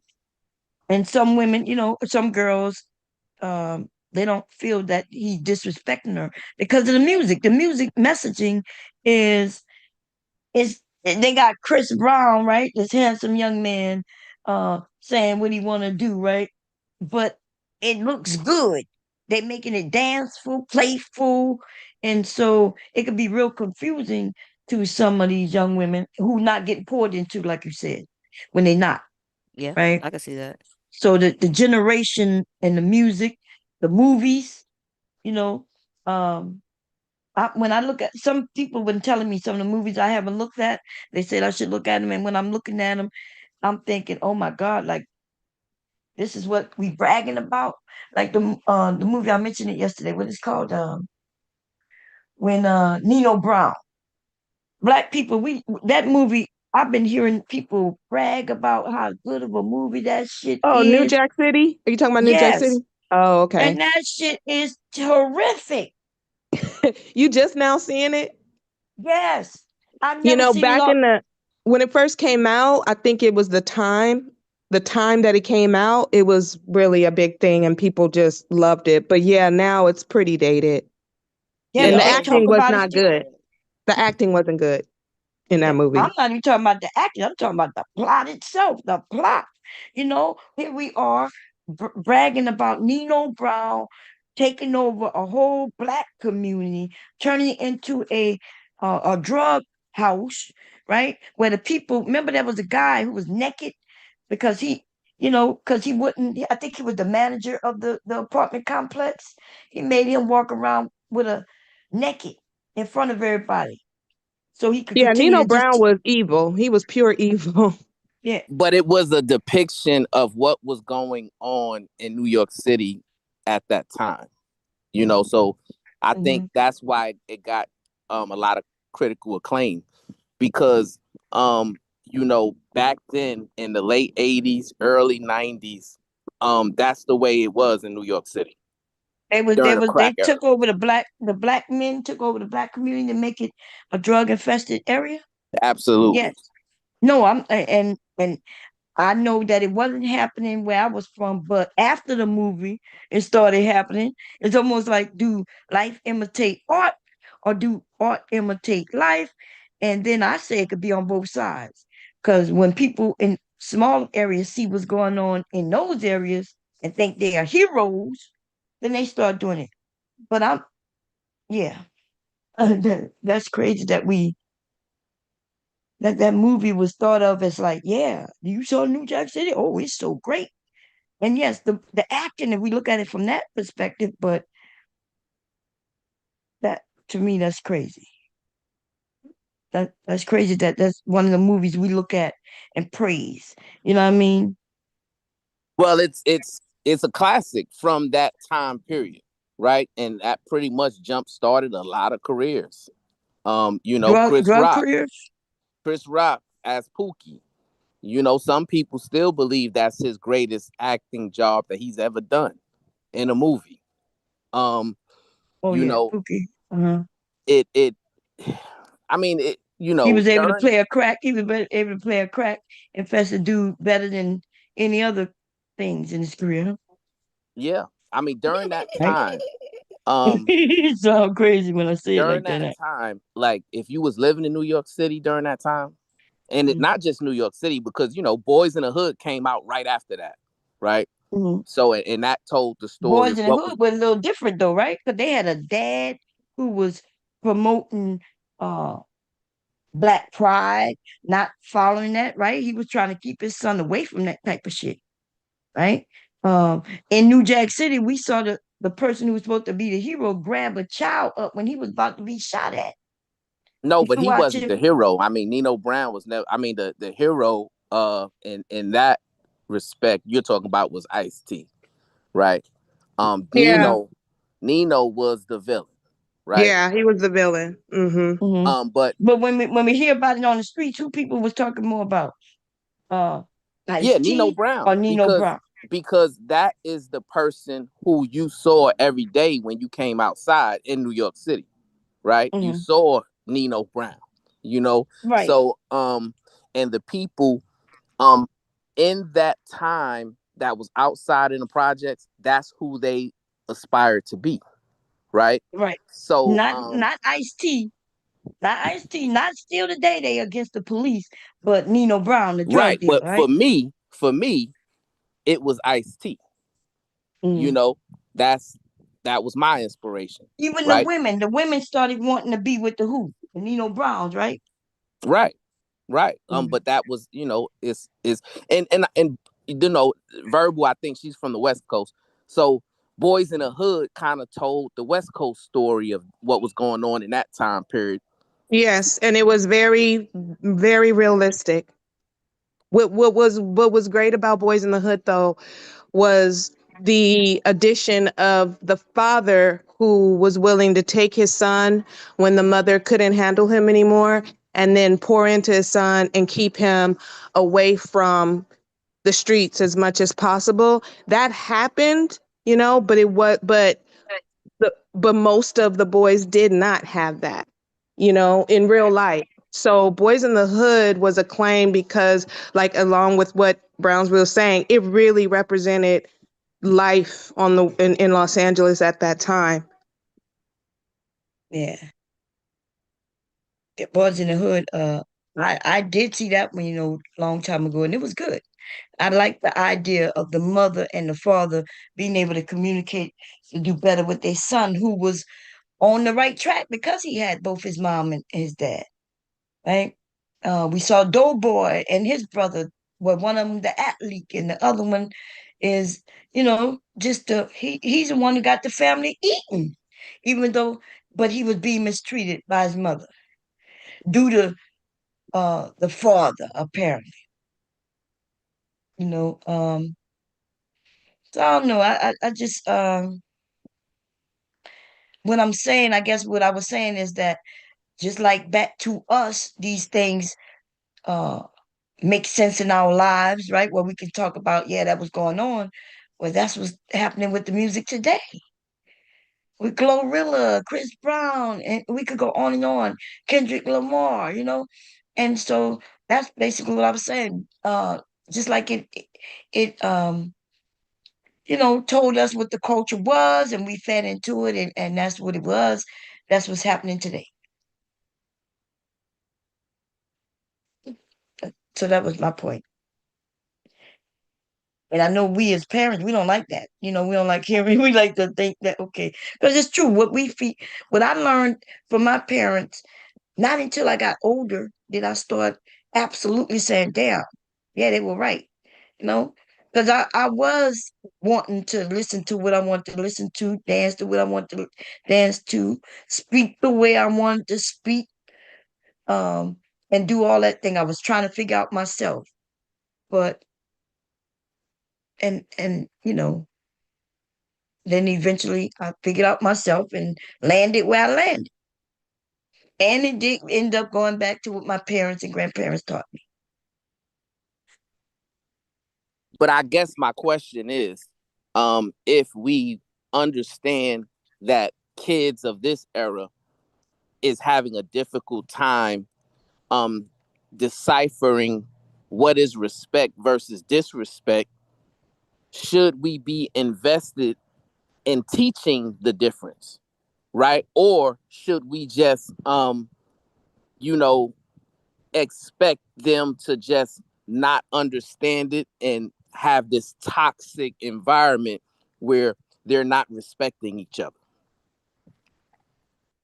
I'm saying that you can teach what you want, but your teaching may be outdated, right?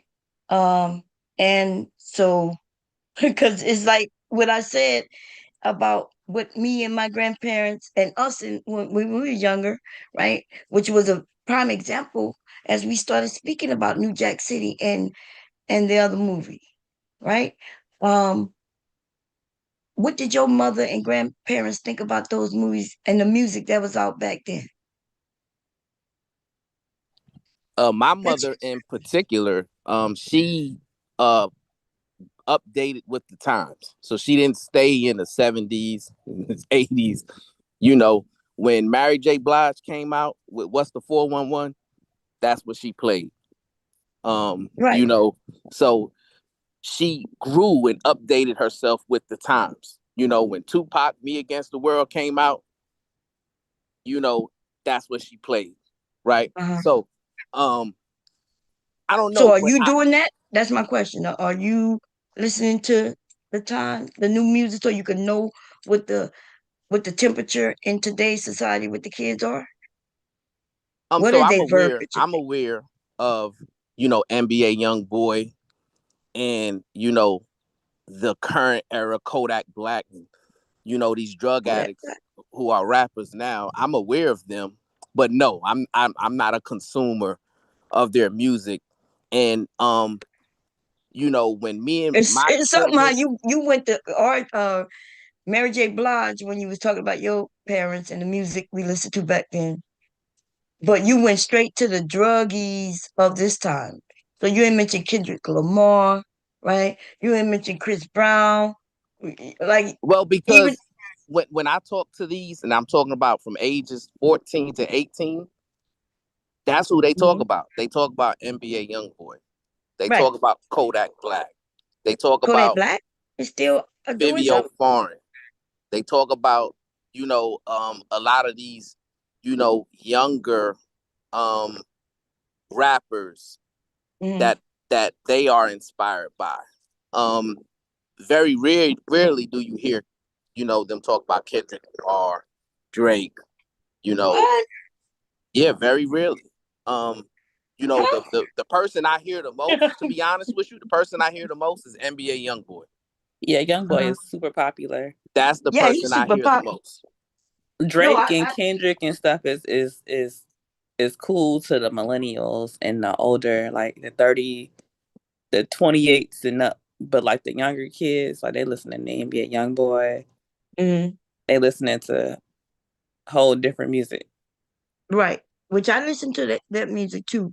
I just didn't hear when he mentioned Kodak Black. I haven't heard him in quite a while. But so that's my thing, right? So I guess my point is our grandparents and parents, some of them may have started listening. My grandparents wouldn't have never. She was asking me, why are you listening to hippity hoppity?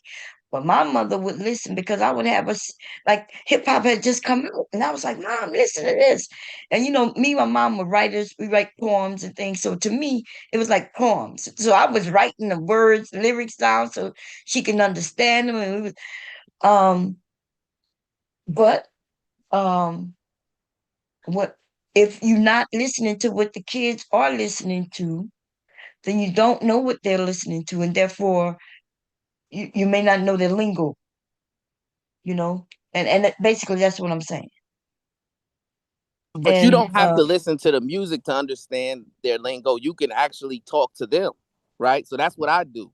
I have communication with those boys that I meet with every week. We have open conversations. So you can ascertain how they're communicating by communicating directly with them, right? And I right, believe, me- respect is not something that is a pastime.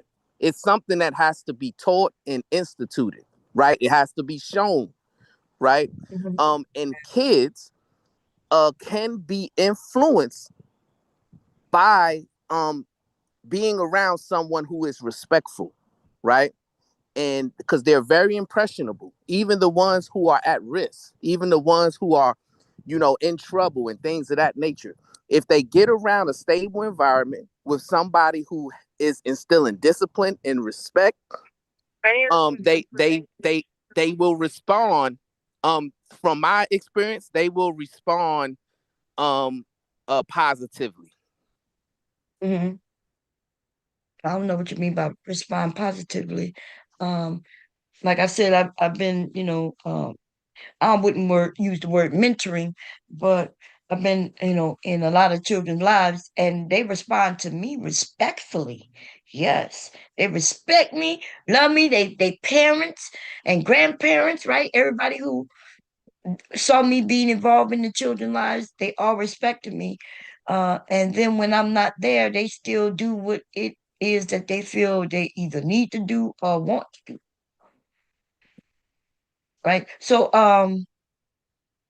I guess going back to the teaching the boys how to speak to girls, nothing's wrong with that, to be respectful.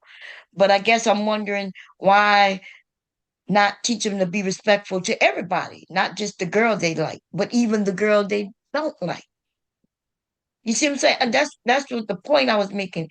Instead of teaching them how to be respectful to the one that they like, they fantasy girl, we would teach them to be just respectful to everybody. And therefore, even the girl they not even looking at with any interest, he still can be respectful to her. And that's a great point. And that's one of the tenets of the conversation that we had, right? During that engagement. So yeah, I'm in total agreement with you. There's no disagreement there. Right. What And I'm that's saying what we're though, pushing back on. what Go I'm ahead. saying is that they lack the basics when it comes to understanding the difference between respect and disrespect. That's what I'm saying. It's not No, yeah, I the agree way with it that. was, 20 and 30 years ago when we were forced to have those interpersonal interactions to where you learned very quickly how to communicate because you had immediate consequences if you didn't understand how to communicate, right? That is not how they are developing because they're developing on these devices, right? Mhm. So they're communicating a certain way um, through the devices, but then when they get around each other, they don't understand how to communicate and how to express themselves properly. It's a big Right. problem. And I think verbal, because she works in the school district, she sees it. And if you are around other people's children, not your children, because I'm sure everybody's trying their best to teach their kids solid values and solid structure. But if you're around certain kids who may be at risk, who may not have a strong upbringing, a family who's there supporting them, we have issues there. And it's not that those kids are bad kids. It's that those kids aren't being trained properly. I'm going to Mhm. say, yeah, what we see is that behind every unruly, disrespectful, out of control child in our district, they have parents who are exactly the same. And so they Right. come to school and and I don't know if y'all know this. You kids, I don't know if you all know this, you might. You can't even give kids standards anymore. Supposedly, writing standards is cruel and unusual punishment. So they don't want to suspend. They want it's this tap on the hand type of disciplining, and these kids are not getting the message that their behavior is actually unacceptable because the consequences for bad behavior is not painful. It's not really painful. You know what I mean? And these parents are coming in wild and out of control, wanting to literally and have literally fist fought staff, kids picking up chairs and hitting teachers on the backs, telling them shut the fuck up. Like these kids are doing the most, but the parents are just the same. The kids that are coming to school to learn, that are respectful, their parents are acting the same way. Their parents have taught them and they demonstrate it. They show it by example. So it's really hard when the kids are at school and you're trying to give them, you know, discipline, loving discipline even. And the parent, they can go home and tell their parent anything and the parent will believe them. And that's not even how the story went at all. And I think that, so a lot of these parents have a lot of personal problems and they're not really showing up for their kids, they're not really focusing on their children. They're focusing on their own lives, their own relationship problems, they're wanting to party and drink and smoke and all of that stuff. And for them, the way that they can show their love is I'm going to be super, super overprotective over my child but they be the main ones actually abusing their child at home. Oh yeah. You know what I mean? So But you I ain't better gonna not lie, touch my kid. yeah. If my son came and told me something happened in the school, I would believe him too. But I know my children, and Exactly. so I'm gonna have their back. And but I Right. will come there to find out what, because I'm gonna come, right? I'm gonna come. I'm gonna say this is Mm-hmm. what he says happened, Right. and I'm gonna listen to the other side. Mm-hmm. And then evaluate what sounds Right. right or not right. You know what I mean? But that's Right. really knowing your child. Yeah. Um, so yeah, but I mean, I'm not saying not to believe that they shouldn't believe their child. I'm not saying that. But what I am saying is that they don't do what you do. They come in on 10 ready to find whoever it was so they could physically fight them. Oh, okay, yeah. I was gonna do a stream today on. I'm noticing that white people, when they're angry, they're not fist fighting. Why is it that we, though, including me, definitely, when I get angry, my thought is to fight, even if it's not physically fight, but even with our mouths. I was watching a TV show, and she saw her husband kiss a woman, and she walked in on the woman to get some answers. And I ain't gonna lie, I imagined that she was gonna go in there and there was gonna be some arguing, slinging the words or maybe fighting. But no, they stood there. She asked, "Why do you love my husband?" And I'm like, "God damn." Then I said, "Well, is this how white people are? And why? And if so, then why were we taught? Were we taught differently? And what taught us?" That is not how white people were. And I'm a reference Lorena Bobbitt and how she didn't play. Oh So no, Lorena Bobbitt did play. She got her ass beat a lot until that very end when she wouldn't take it no more. And them, if you watch Snapped, oh, them white women be getting rid of them men. they be poisoning them. They be poisoning them. They be saying, "Let's go hunting in the woods and shooting them and stuff." Yeah, they don't do it in public. Yeah, But man. see, they call it snap. They essentially saying that she put up with it until she couldn't put up with it no more, and then she snapped. Why is it that they snap, but when we snap, we just criminals? You know what I Right. mean?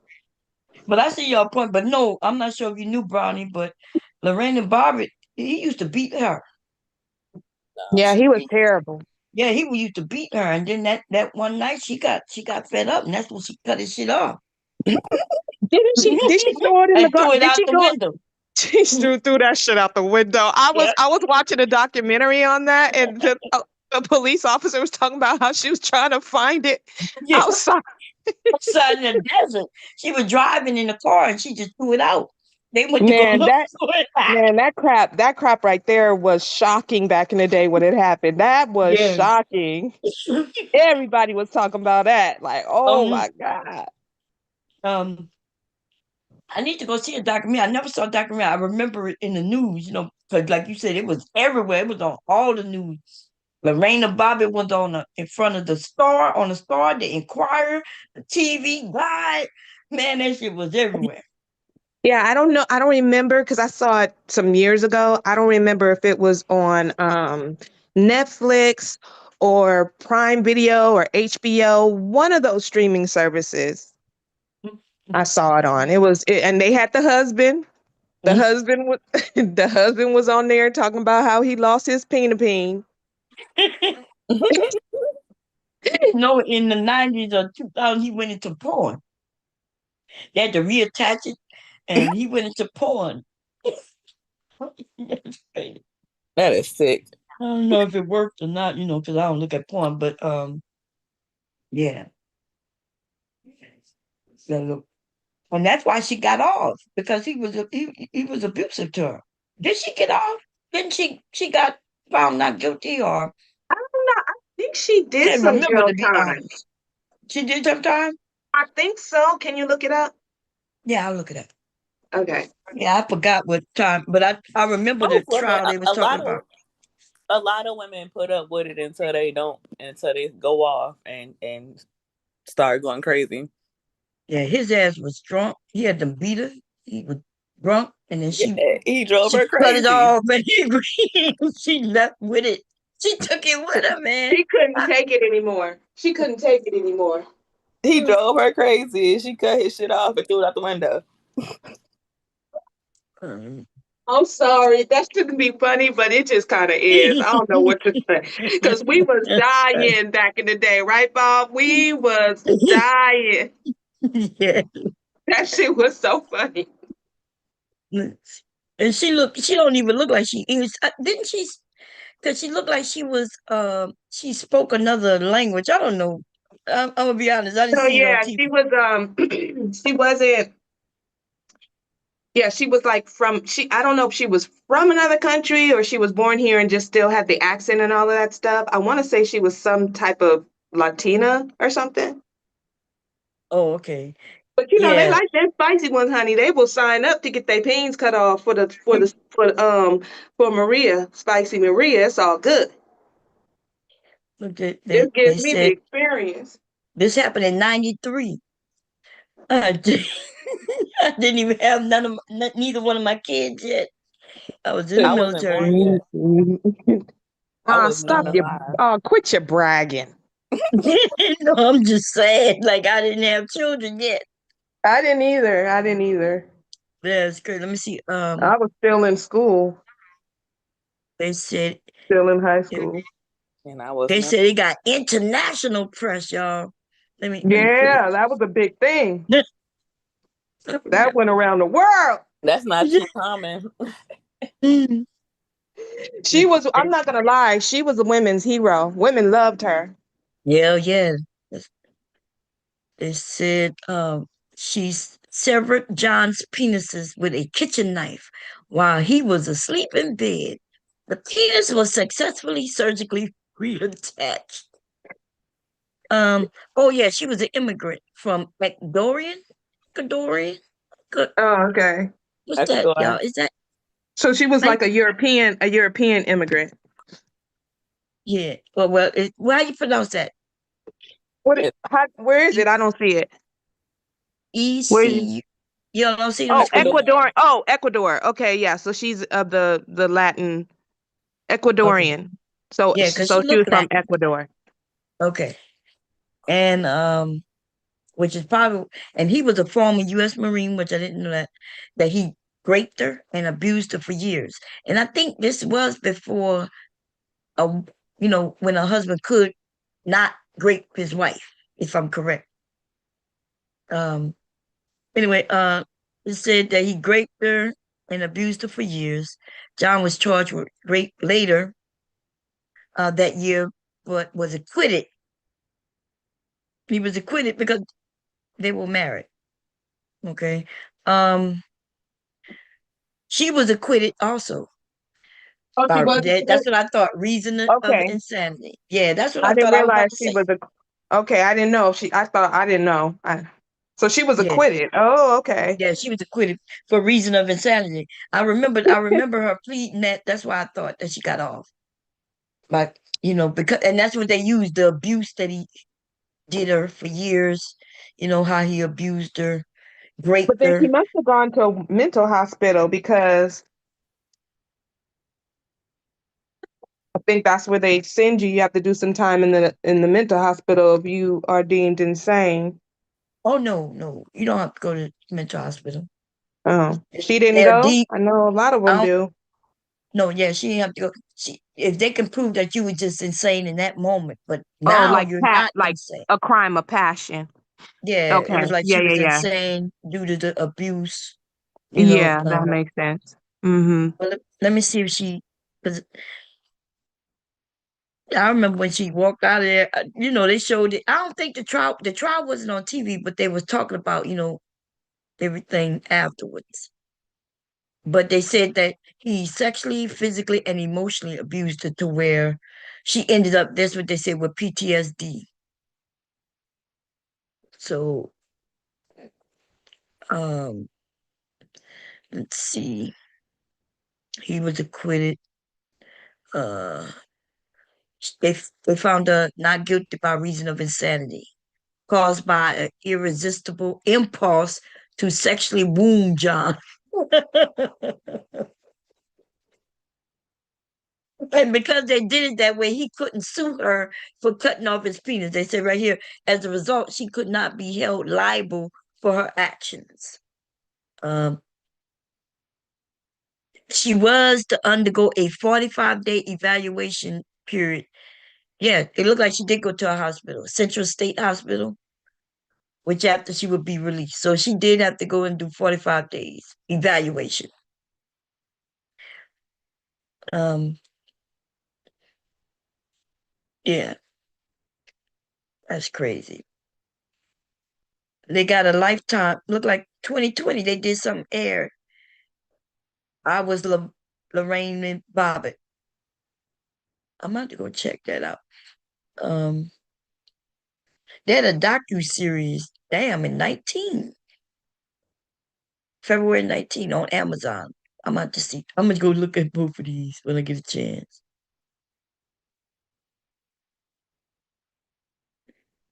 So shit.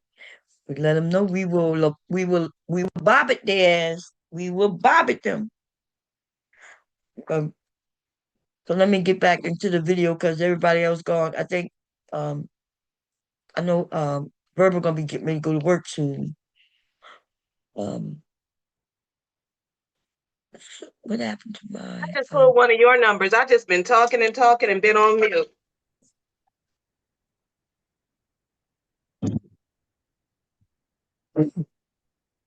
I never thought about Bobby and a man before. And they lucky because if I thought about it, I guess I could have done it. But Uh-huh. Yes, ma'am. I the still got a idea that couple. go Listen, I ahead. still got a couple on the list that could get it. They better stay away from me. I know Shit. that's right. She cut it off and kept it in her hand, y'all, and went to the car with the car key. Started the car up and started driving. And then decided to throw it out the window. Because he She was said, cheating on I think he was cheating on her too. Huh? no, it just, wow. Wow. And the courage it takes to even do that, the courage and the level of anger. Like, the, Mhm. I mean, whew. That's how she got off. That insanity. It was so insane, you know, that she had to be not mentally right in the moment. Right. Oh man. She was like, I don't know what else you gonna do, but you won't be using this thing no more. That's what you're not gonna be doing. Oh man. That is crazy. Okay, let me get back to this right here. when I was playing this video, I didn't even get far in it, no farther than I was yesterday. Because we started talking. Okay, here we go. Whether, because we walk away, you know, but women have to deal with the body, the changing your body. It's so much. I tell my girl all the time, I couldn't do it. Just having a menstrual cycle. I would say, God, can y'all let mine come every like once? He said he tell his girl all the time, I couldn't do it. The hell? My husband has never told me couldn't do it. Be thinking these dudes is crazy. Okay? He called it, I don't know if it's his wife, but he calls whoever he's with his girl. Yeah, Maybe he his could, girl at his big ass age who just learned how to love. That's your girl? Really? Really your right? girl? Really? He sounds so Yeah, stupid. that Yeah, was. Ugh. you really low, Miss Not Fair One. Oh, sorry. Okay, there you go. You may have been talking. I'm not sure if you was. I couldn't hear you. Was Oh you no, I talking wasn't. before? Oh, Mm-mm. okay. Okay, here we go. A year. I could pay somebody once a year because I watch my girl go through the changes emotionally, and not just physically, but it's a lot of shit women go through. Yeah. So I think men, honestly, I think men need to sit down, shut the fuck up. Right. It's a lot that we don't see because if you weren't raised that way, you don't know. It's like you listening to you guys trying to be good husbands. But the women gotta let us in, and we can't tell them what to do. And I think this government has to step back and let women make choices for themselves. Women are the first wonder of the world, despite what's said. It's the first wonder. Exactly. That's the only thing outside of God that I know that creates. Yes. First Yes. and foremost. The issues that we have are What you hear yesterday, Verbal? Because these men been lying and saying that one of these men is a trans man. There's no trans. I didn't hear anybody say that. I was in and out I on your show have. yesterday, but Mhm. didn't hear anybody say that on your show, but I did hear it somewhere else. Yeah, I've that's what heard I'm it saying. multiple Nobody on times.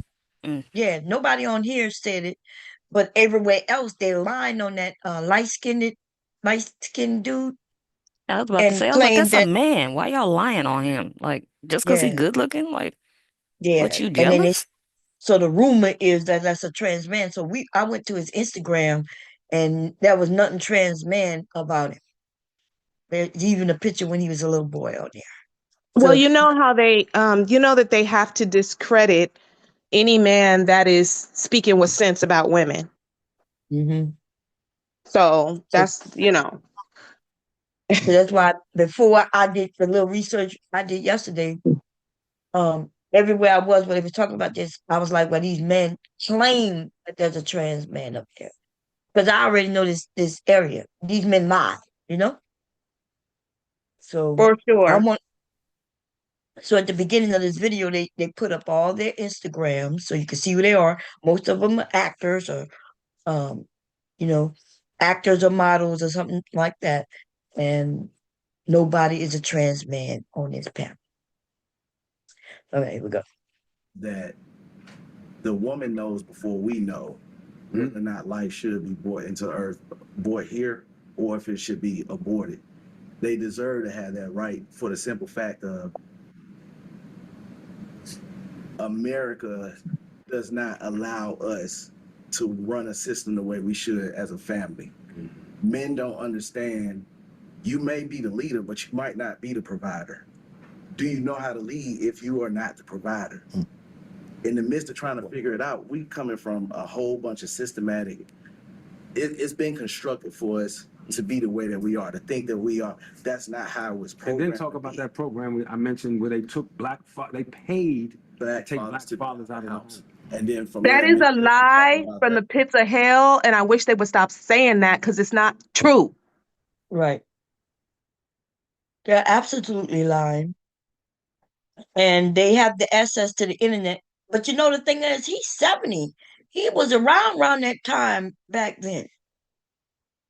So why would they give who they was giving money to get the men out the house? And if all they Against had the to do was, women. oh, They and then all it, paid.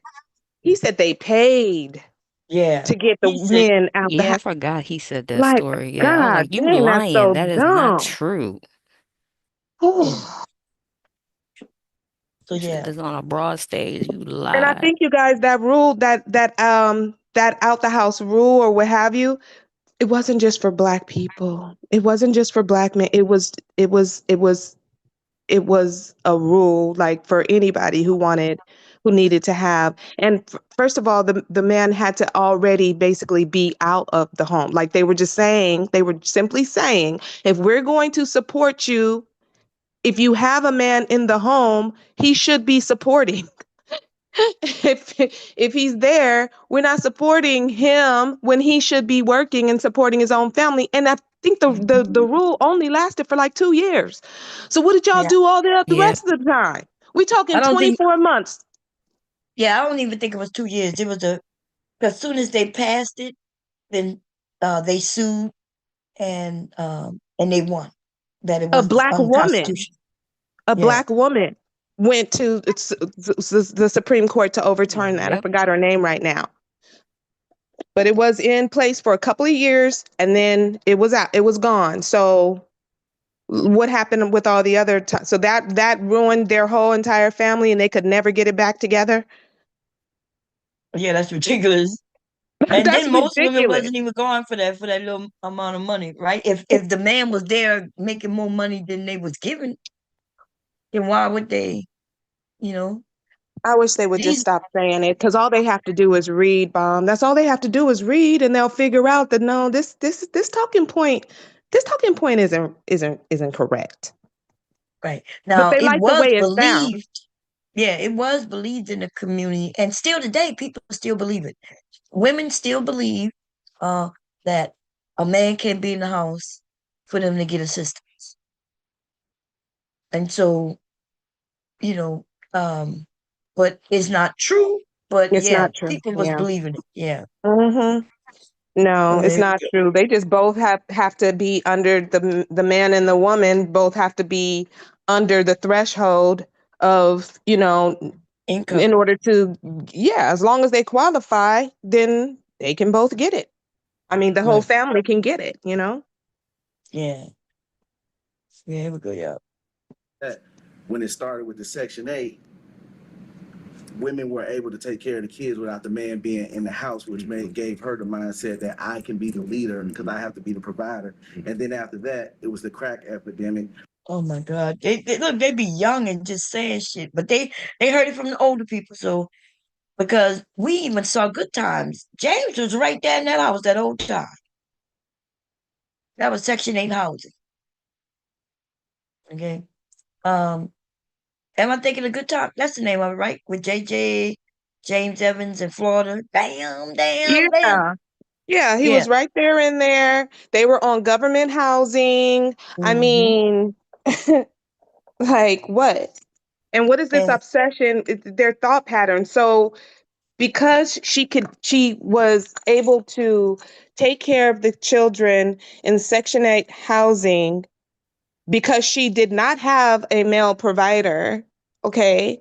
Uh she started to think, what did he say? She started to think, I can be the leader. What else is she going to think? She has to survive. Even if that's the case, she has to survive. She has to take care of the kids, and she actually is the leader because right. you're not there. She is the leader. Who else She gonna is lead? the right. They want us to be walking around with acting like we chicken with no heads, don't know what to do, nowhere to go.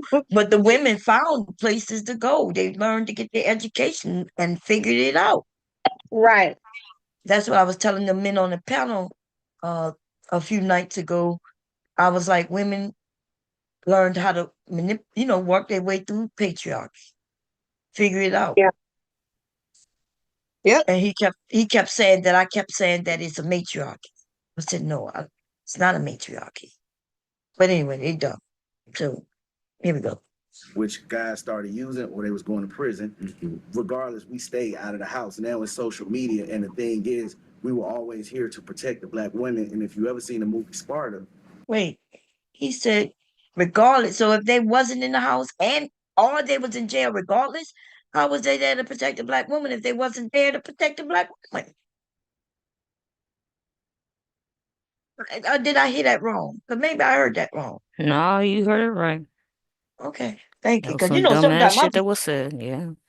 I be thinking, damn, am I making sense? Because I know I heard what I heard, but he said they wasn't there or they was in jail, and he said, but regardless, they was there to protect black. How you there if you in jail or wherever you done took off to? Anyway, here we go. Men were actually the leaders, but the leader knew how to lead because he still trusted the woman. Men were the actual leaders, but the leaders knew how to lead. Why they keep using this word leader? Like they can make them feel good. I It think that's why. does. Yeah, Yeah. It makes them feel like they have some type of authority and value, but it's just a word because they're not doing active. that. Exactly. And they never if- they never explain what that actually looks like. You notice that? yeah, they Yeah. never. What does that leadership look like? And and I've even asked some men on the panel, and other women have asked men on the panel what that look like. And it's and it's always something like, well, I work, and so they talking about them working, which they would have to do whether a woman was there or not. And they'll say they provide. Okay, so a woman could work and be providing food and income to the household. Is she the leader too? And really, what they want to say is that they got that penis between their legs. They got that extra dingly longer thing between their legs, and that's what's make them a leader. But they ain't lead. They not lead nobody nowhere, especially nowhere great, right? They're not leading them into a nicer neighborhood. Their kids into better school. And you know what I mean? They're not doing that. They lead No, themselves to they're not. jail a lot. So yeah, here we go. Woman with the gift that God gave her, which was intuition and discernment. And if you knew how to treat your woman and she knew All we got is intuition and discernment, y'all. Not that those things are bad, but they don't have intuition and discernment. No, Most of them. No, I Apparently clearly. know. not. they just act on whatever they want at the time and hope for the best. Yeah. And that's why they'll sell drugs to their own community. Mhm. Sell drugs to their own mom and dad. Yep. Yeah. Mm. knew how to love and that stress was off her, it allowed y'all to operate as a family unit, to be able to trust her so she can be able to trust you. Once you realize how powerful that woman is, a lot of us run around, and even for myself, So why they got a problem trusting women if we're not the ones who walked away and left them with the kids? If we're not the ones who ended up doing some criminal shit and ended up in jail away from the whole family for years? If we're not the ones, why is it that they can't trust us? Man. I mean, just again, like blame shifting and lack of accountability. Right? Because it would be more that we don't trust them, right? Right. I, I, I gotta be honest. Mm-hmm. I really don't give a damn if they don't trust me. I'm gonna do what I want. And your stupid ass will follow me shortly because you're gonna realize, oh, she's doing what's right. Let me go that way. Yeah. Mm-hmm. Yeah. And this whole thing, when they talk about leadership and they're like the only thing I hear them say really about it is it always comes down to I make the final decision in my in my home and she got to go with my program and all of that stuff. And I wonder what woman in 2026 that sounds appealing to, because it does not sound appealing to me at all. And if I am out and I am working and I am putting my income into this family pot, how you get to make the final decision on my money that I'm working for? You remember, Facts. I'm not sure if y'all was here when Otis was up here, and that's what he said. He broke it down to where, yeah, his wife is good at certain things and she take care of it, but he said he still get the last say. So I said, she got to run it by you. He said, yeah. I said, but if she does it better than you, why would she run it by you? He was like, well, I still stand on what, and that's when you realize we're dealing with idiots, because hey, you can realize that you're not good at it. Why she gotta run something that you're not even good at, that she's excellent at? Why she gotta run that by you? Just to make him feel good, because he wouldn't even understand what it is she's trying to explain to him, because he's not good at it and that's not even his lane. So Right. either you And trust your wife, you married well and you trust your wife, or you don't. exactly. These men love to embarrass their wives. They come on here and make it seem like she dumb as shit. And that's why I'm like, hey, go grab your wife, let me speak to her real quick. I'm gonna just ask her a few questions. You think he'll ever do that? Never. Because he know that she is not gonna answer it the way he says. And even if she does, there gonna be some more questions asked her, like, hey, like, why would you let this man treat you this way? I mean, That's I remember the proof is in the pudding. You remember that show recently where his excuse for not putting his wife, that same show, his excuse for not bringing his wife to the front of the congregation was because, oh, she don't like when I'm on here, so I'm right. down in the basement because she don't sound like she was running stuff to me. I know that's right. Because Yeah. she put you in the little room and told you to take your ass over, and you did exactly what she said. So she led you to your own little solitary spot, Yeah, she led you to the underground. Damn. To Mm-mm-mm. the and you underground. followed. You did what the hell she said. I know that. Talked about she got Right. to run. He the leader and he the boss, and she got to run everything by him. Clearly not, sir. Exactly, because your ass is in the basement.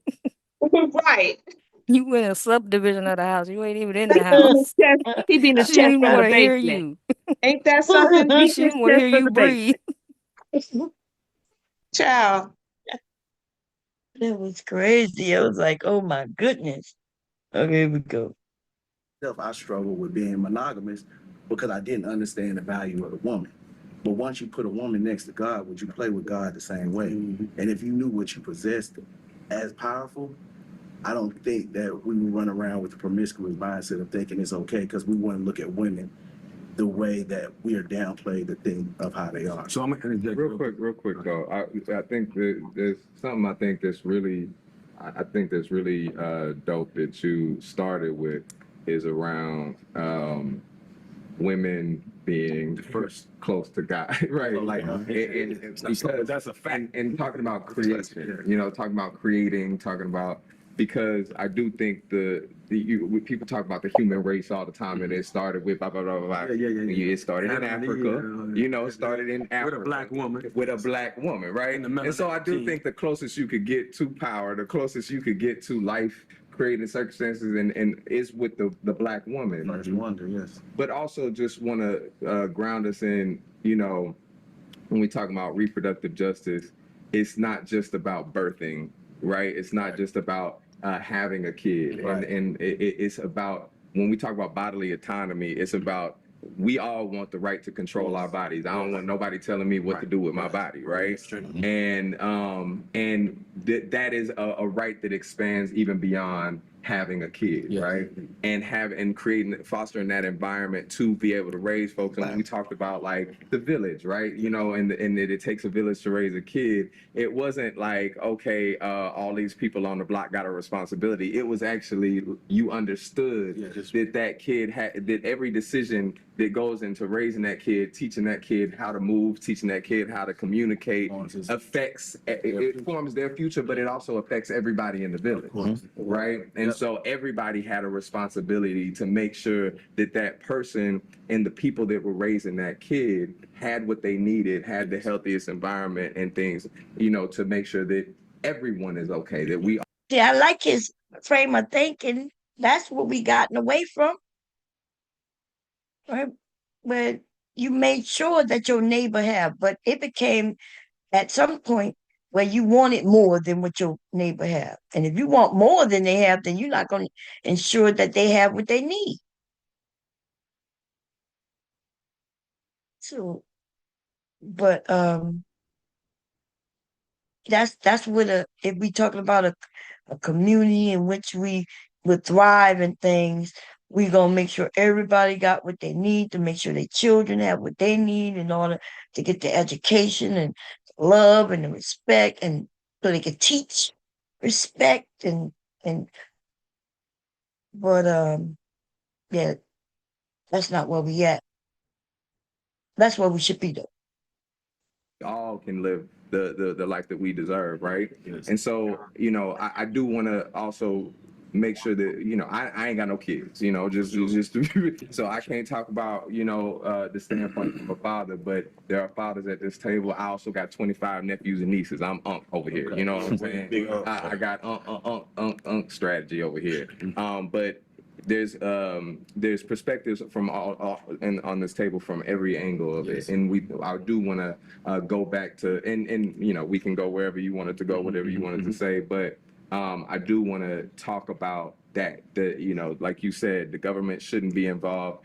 Keeping in mind that this is a government that was steeped in what they call white supremacy. I like to call white delusion, right? You know what I'm saying? Thing, yeah. It was same thing, right? And the they don't want to believe that they came from a black woman. Yeah, and the definition. Becky, you came from a black woman. Well, the definition of, you know, masculinity, the definition of what we do with our bodies and how we define a government's role in that came from that corrupt standpoint, that corrupt perspective. So I 100% agree that the government shouldn't have anything in mind. But where did you want to go with that? Well, I think one of the things that I think helps, I believe, with women's right in terms of their sexual reproduction is the relationship that we have with the black man. I heard a psychiatrist when I was on one of the panels say that African-American men and women are suffering from 450 years of post-slavery PTSD. Yes. So one of the things that I love about this thing right here is that the next one I want to see is black men and black women sitting down together and talking about how do we learn to exist in peace. And I say that because I'm saying. So when they say learn to exist, we do exist. And when they say in peace, I don't know what they mean by that. Because it's live in peace would mean, to me, it would mean that, well, I don't know what they mean. Like I hope, to me, it would mean that I'm able to do what I want to do as long as I don't harm anyone. And when I say want to do, I mean like I can dress the way I want as a woman. I can listen to whatever music I want as a woman. I can dance the way I want as a woman. Like give me peace. I'm not harming you. Anything I'm doing is not hurting anyone, and therefore leave me alone. And as far as a man, it seems like when they talking about peace, they want the women to shut the hell up. You know, if he want to go cheat, he want to go do it. Now, see, me saying I'm gonna want to dress the way I want has nothing to do with me going sleeping with someone, which would hurt someone, right? If I sleep with just anybody while I'm married, it would hurt my husband, may hurt my family. So Yes, you can't just go and cheat because you wanted to, and then you want the woman to be at peace, right? She's supposed to sit around and just accept that. Uh, and why would Yeah, she? that's the thing too, is that they just say words. They just say words.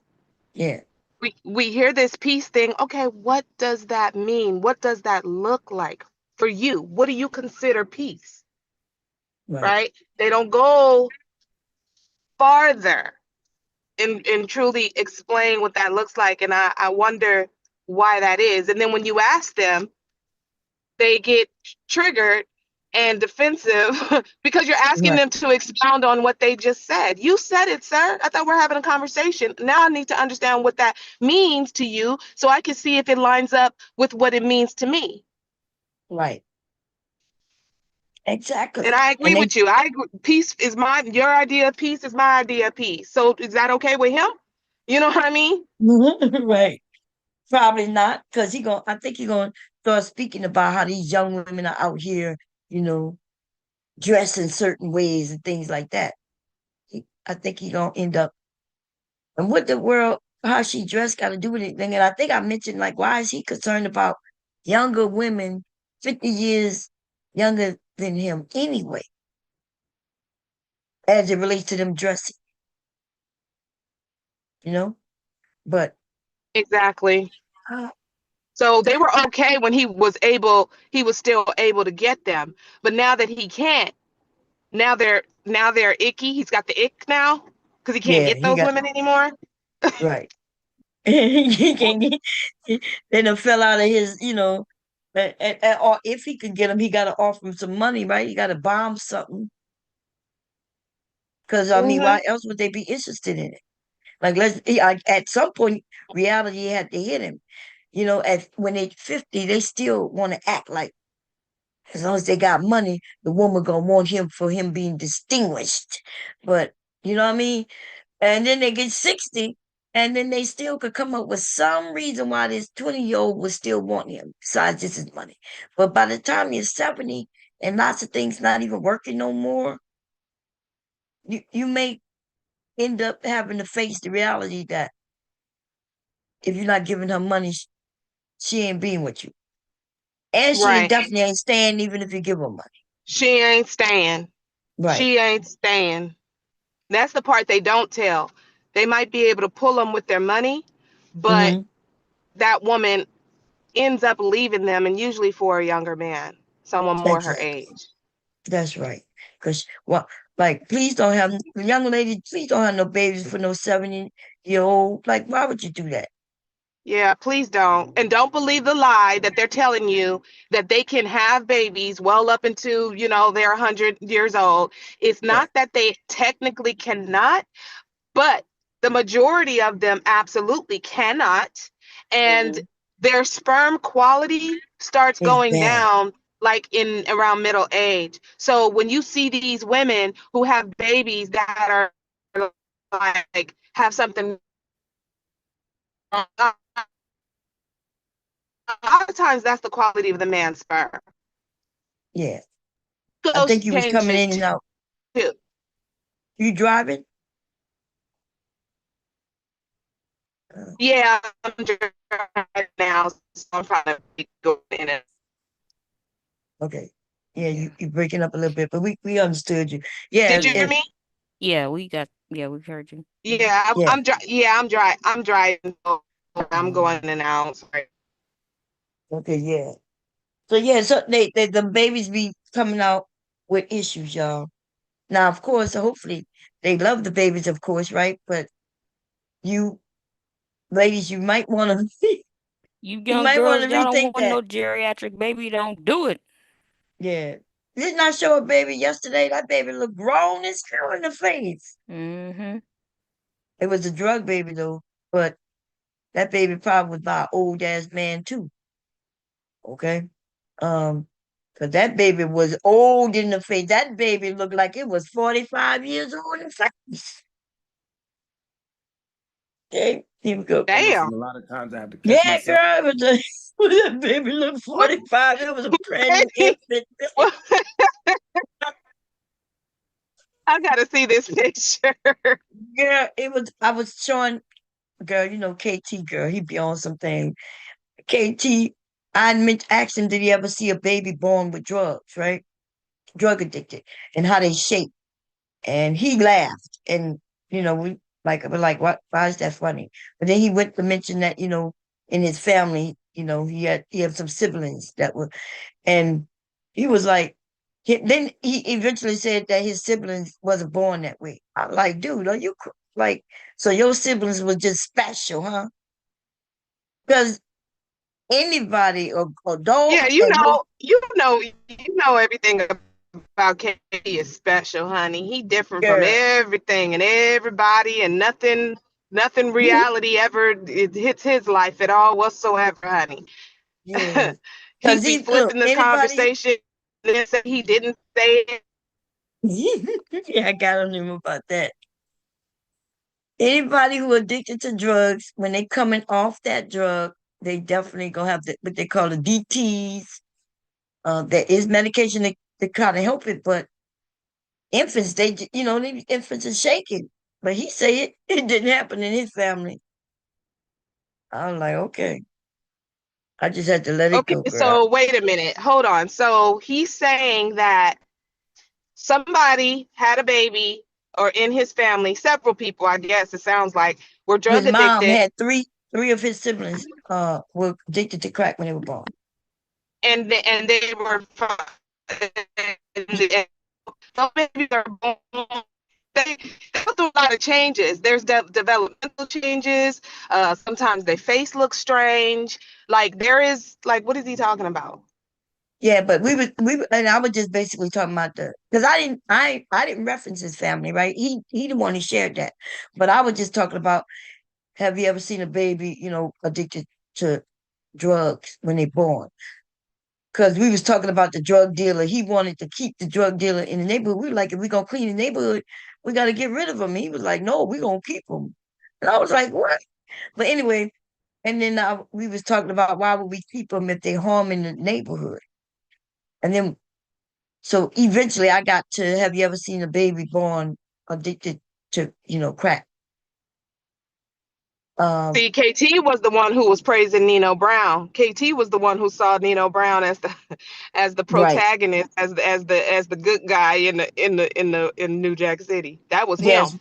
He mentioned that yesterday. That's how that, yep. Which, you know, yeah. I was like, wow.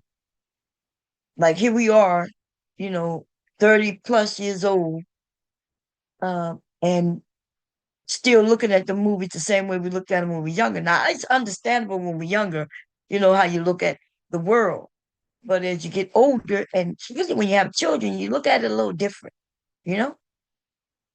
You look at, For sure, um, yeah.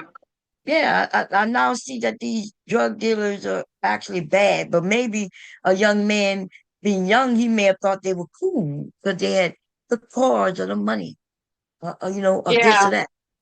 And they tend to be they tended to be pretty generous. So, you know, the Hmm. poor people in the community were kind of like protect them at all costs because he comes around here and makes it rain. Right. But then when you get a little older, you start realizing he might be making it rain here and there, but most of the time he's selling that shit right there to our community. Right, Right. Mhm. right. And that's what happened. So when you get a little older, you look at it from that perspective and you realize that, yeah, this is not good. And all he's Um, doing is buying your loyalty. That's right, just to keep you close and keep you, you know, loyal. right. Because we know Nino Brown, when he was, you know, selling them, putting them turkeys out there, that's exactly what he was doing because he was evil, right? Evil. Ooh, he was Yeah, he was evil. evil. So there's no way he was giving out turkeys and hams to benefit, you know, Yeah. for the community. He was doing that to benefit himself. Yep. So he was gaining more customers, you know. Yeah. And he hired a known crackhead All Ain't that right. crazy? Right. That was crazy. Yeah, that was crazy right there. That was I crazy. noticed, one thing that I noticed in that movie that I thought was a little odd was that um when he had Chris, was it Chris Rock in there in the bagging the stuff in there, making the stuff with all the Yeah, women were naked, but naked. he was completely clothed. That Right. didn't make no sense to me. No sense. No So sense. you gonna have an actual known crackhead completely clothed with pockets and stuff dealing with the merchandise, but the Right. women got to be naked. That was some Exactly. weird. That was off. That was It. off. In fact, if I think about it, it's sexist, right? Them men Very. wanted just to see titties because Yep. if they wasn't known crackheads and shit like that, why did they have to be naked, like you said? But this man who they knew, Right. they wasn't interested in seeing him naked. So Mm-mm. Mm-mm. yeah. Yeah. So as I think it They was could have, but they could have at least pretended. I mean, they could have just take off his shirt, and we couldn't see the bottom, and we would just assume he was also naked in there. But they didn't even want to do that. nah, because it wouldn't look cool. You know, but these these movies, I don't know, it's just something about they could still put out a movie that resembles the community without making it look cool and sexy. You see Mm-hmm. them in these nice cars and shit, and they toasting champagne and talk about CB, whatever they was, really was my brother's keeper, whatever they was. Yeah. My brother's Um, keeper and my brother's keeper. yeah. And and it just looked good. Even the shootouts look good and sexy Mm-hmm. to a degree. But Right. they could have made that shit look like more reality, where maybe the kids would be like, "Oh hell no, it's a good like even the gangster movies, right? Mm-hmm. The thing about the gangster movie, you see the wealthy ones, but you see where they gotta kiss their hand, they may Yeah. end up dead, even though they, Uh-huh. they end up dead just simply because somebody think that they may have done something. That's my That that's my irritation to it. Like, not irritation, but the difference between how the mafia is represented in pop culture and how black gangs are represented. They're the same. They're doing the same things, and I would right. actually say that the mafia was worse. You know what I Yeah, they mean? were But worse. That's what I'm saying. yeah, Yeah. yeah, but they're glorified. It looks cool. It's pretty. I mean, it's crazy. They don't never talk when they talk about gangs, they don't never talk about the mafia. Yeah. Just But in on new, go ahead, I'm sorry. yeah. You notice in the mafia though, they say no children and women, right? So um Yeah. that makes it look like it's family oriented, right? That they're gonna protect the women and children. But yeah, I think I've seen one of the movies, mafia movie, where they killed the woman too. Okay. Oh They yeah. Oh yeah. I think in The Godfather they busted in on this guy, and he was, had a woman in his bed, and they both got it. oh, they both got it. They sure did. Yep. Uh and the one where which what is it called? Where he was gonna get he's about to become a made man. And right before they tricked him to come to be made and they killed him. Forget the name of that one. But Yeah, that was either Goodfellas yeah, or Casino. Goodfellas.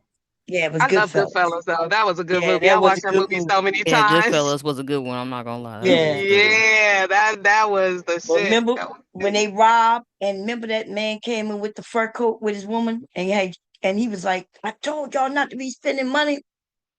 And they Yep. killed her and him. Remember, he killed Ooh, everybody who robbed them yeah, with their money. everybody got it. And Yep. that was Hmm. it was so cold. It was like this montage with music, and then you saw everybody who was involved in that armored car Did. stick up, dead, Yeah. sitting in the cars and stuff like that. Everybody got it. And Yep. they killed that woman. They killed that man with the fur coat. They killed her wife too. I Yeah. mean, his wife too. His wife. Yeah, that's what I'm saying. Yeah. It- so that's when you realize, okay, they killing the women too. Shit.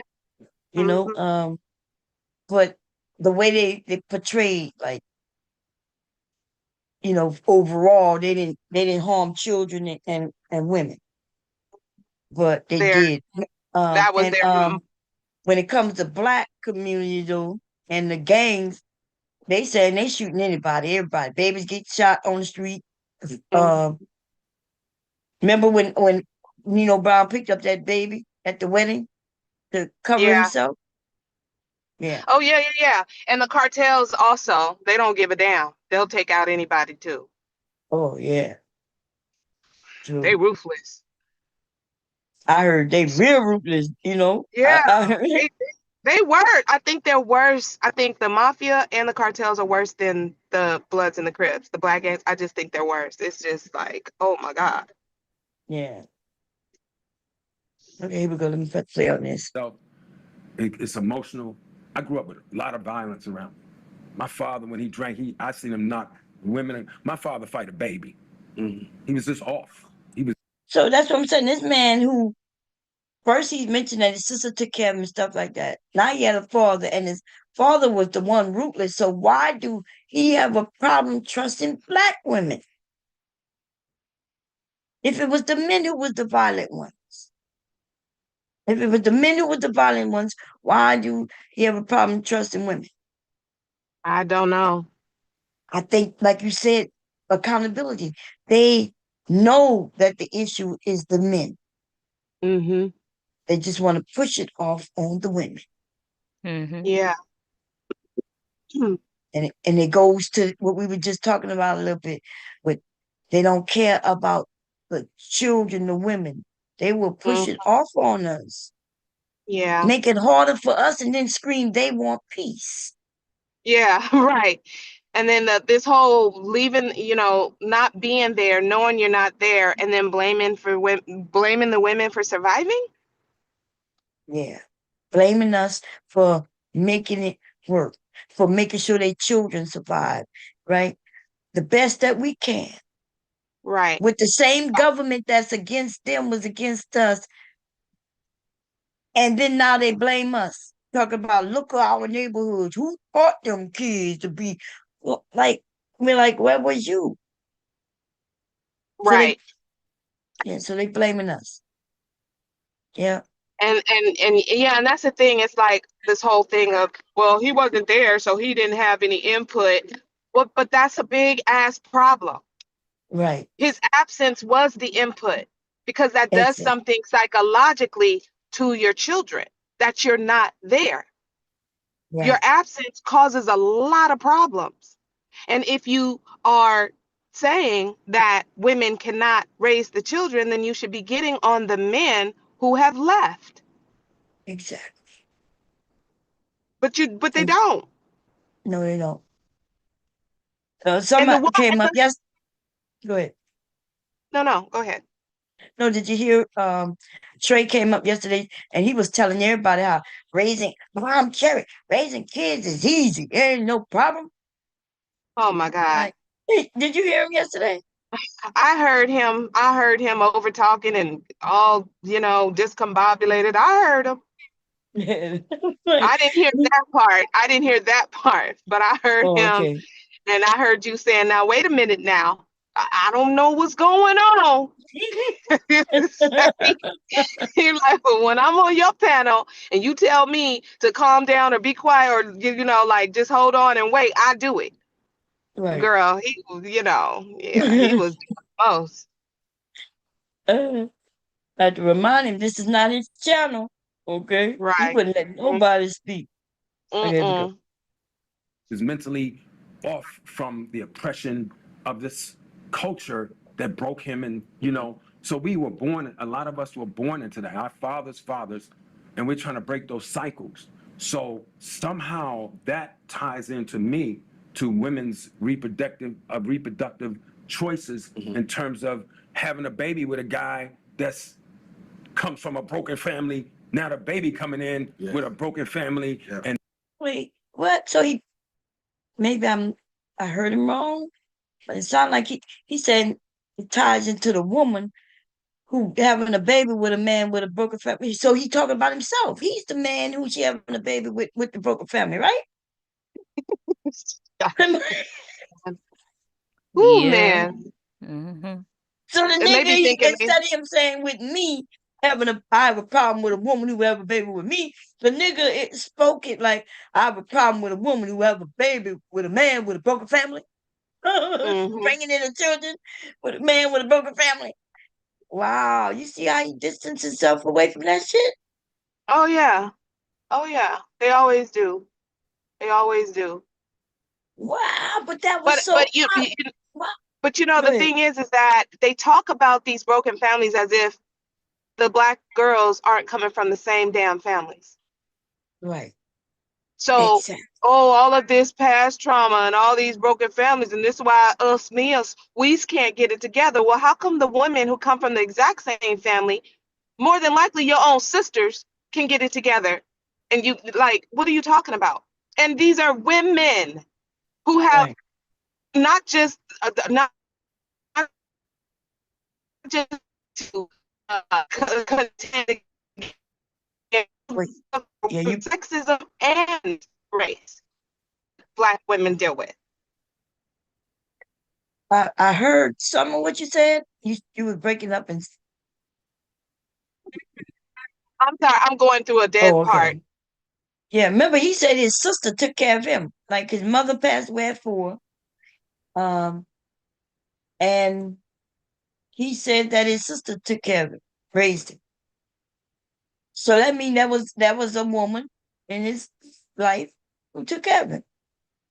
And if she was in the same family with him and his dad who was beating babies up and shit, then she overcame and was able to get through it some kind of way. I don't understand. Okay. Here we go. We're gonna press play now. And bam, bam, bam, and the mother's asking the father for support, and like, yo, I ain't asked you to have that motherfucking baby. You know, that ain't shit. I don't even know if that's that motherfucker. I mean, there's so many levels to this that make women cower or not want to talk, you know, or be the victim of one guy shot his baby mama and the kids the other day. It's so I think we got to attack that from not just right now in this racist culture that we're seeing with this administration, but also from a generational standpoint. For sure. I don't have the historical information, man. That's why I'm a listener, man. I'm a great listener. But you know, when I hear, you know, from your generation, your perspective, and your perspective, and everybody's perspective in the sense that as we get into it, I feel like we let women down in that regard. We didn't stand on business. And What you mean by that? I just feel like we Look, he gonna be mad at this young man because basically that man is right. He said, I'm a good listener. I'm listening to y'all, and based on what this nigga just said, he said, y'all let the women down. You ain't, you know what I mean? You ain't stand on business. You ain't do your part, and you want to blame the woman. That's what I like about some of these men, who do listen to what the men are saying and will put it back on them, even though he gonna push back. Okay, he gonna push back with some nonsense. He don't like the fact that the young man is putting it out there. Right. We let depression wear us down. Fathers let depression wear them down and beat them down, take them out of the house, and therefore they forced them out of the house. Forced them. No, they had a program. They forced them out. I get they didn't leave the house. I feel that. I understand that. What? I can't. So how could you? So is he saying they took a gun and forced him out the house now? Child. Yes, honey. Everything that took Black men out of the house. Everything. And look at that young man. Don't believe it. Look, he trying to figure out what the hell he talking about. Because a few dollars shouldn't have got you out if you was doing your thing. And now you're saying they forced you out, which sounds like you're saying by gunpoint or something like that now. And he made sure to correct it too. Forced him. Forced him. How? No, nobody can force you. If somebody can force you out your own house, you're not a man and you need to be gone because that's ridiculous. How somebody gonna force you out your house? By gunpoint, I guess. And even if they did, he's saying you ain't staying on business. Why you ain't fight that shit right there? It's Right. your house. It's your man. Ooh, and that's why on that panel I was on, they was against these men, these younger men, and wanted to side with that older fool.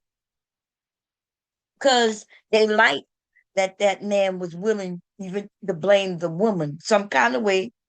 And they Mhm. was against the men who was saying, look, we got to stand on business. Let's be truthful. Yeah, they can't take any accountability. And they talk about women taking accountability. Women take accountability every day, all day long. That's why you have so many single mothers who keep their children. They Yeah. stay. Y'all leave. What's more Yeah. accountability than that? Nothing. Because that, remember, that's what we saying is she got the child. She barely getting any help. And she still got to meet the same qualification from the government. The government not giving free money no more. They been stopped that shit, right? You got to Oh yeah. work. You got to go Mhm. and do something. Even if you volunteer, you still got to go out that door and do some shit so you want to get a job. And women Mhm. learn to do what they needed to do in the system to make it work. While the Yep. men are crying. Yeah. So, I'm but we just was not sure forced what they out. want to see. I'm just not sure what they want to see. I mean, the children still got to eat. So whether you're there or not, why are you mad that the children can eat? Right. Did you hear him I don't. yesterday when he was like, Bob, I think it was yesterday. He was like, or maybe it was something else I was listening to when Trey was like, well, some of these men can't even afford because they're giving their money for child support. They can't even afford to live. And Oh I'm well. thinking, but your child, so you don't want the child to live, the baby, the infant? That's I when they mean, they want need the to get woman. yeah, they need to get another job. I don't know what to tell them.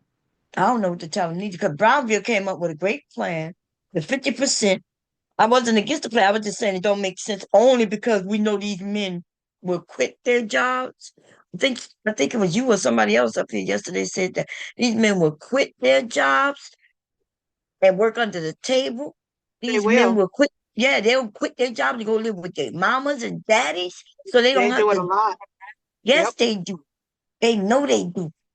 Hmm. We're sitting amongst men who do it, And we're talking right? about, and the crazy part is the men that they're actually talking about, those men aren't even paying a lot in child support. These Right. women aren't getting even close to the amount of child support help It's that they needed. are actually putting in every day to raise a child. Right. I think one of them said, "Oh, my friend, he gives 300 some dollars a month." But like, Whoop dude, that de don't even doo. cover daycare in a month. Right, That's like right. it's not even Health, 2 weeks for health daycare. insurance, Right. health insurance. They when they're little, they grow out of shoes and clothes every 2 weeks. You got to That's feed them. They're eating a lot. You know, you got to keep the lights on. You got to keep the gas on. You got to pay the bills. You got to have gas in your car to get them to and from school. And you think $300 is doing something? What's she doing with my money? It's not your money. yeah. Then You they are seem like, actually paying. Go ahead. no, you're right. Go ahead. No, I was just saying that whatever the woman pays, she's got to do it anyway to take care of that child, whether he contributes or not. And so everything is coming out of her income for the upkeep of that child. And so when a man pays his child support, he's just kind of like paying back a little bit of a portion of what she has already spent. Right. No, you're Ain't right. nobody living And off of and taking care of no child over for some $300. look, and when she go get her hair did, they be like, "Oh, she used my child support money to get her hair done." We're like, No. dude, Yeah, you only gave her $300. It costs more than that to upkeep that kid. Why do you think your money got her hair done? exactly. No, your And daddy, your money paid for parts of childcare, Right. if that. If that. And when the kids get older and they don't have childcare anymore, their food bill go higher because now they eating more, right? Right. If they in sports to keep them busy so they won't, And what get in and, trouble. and what about They the don't, summertime when they're out of school?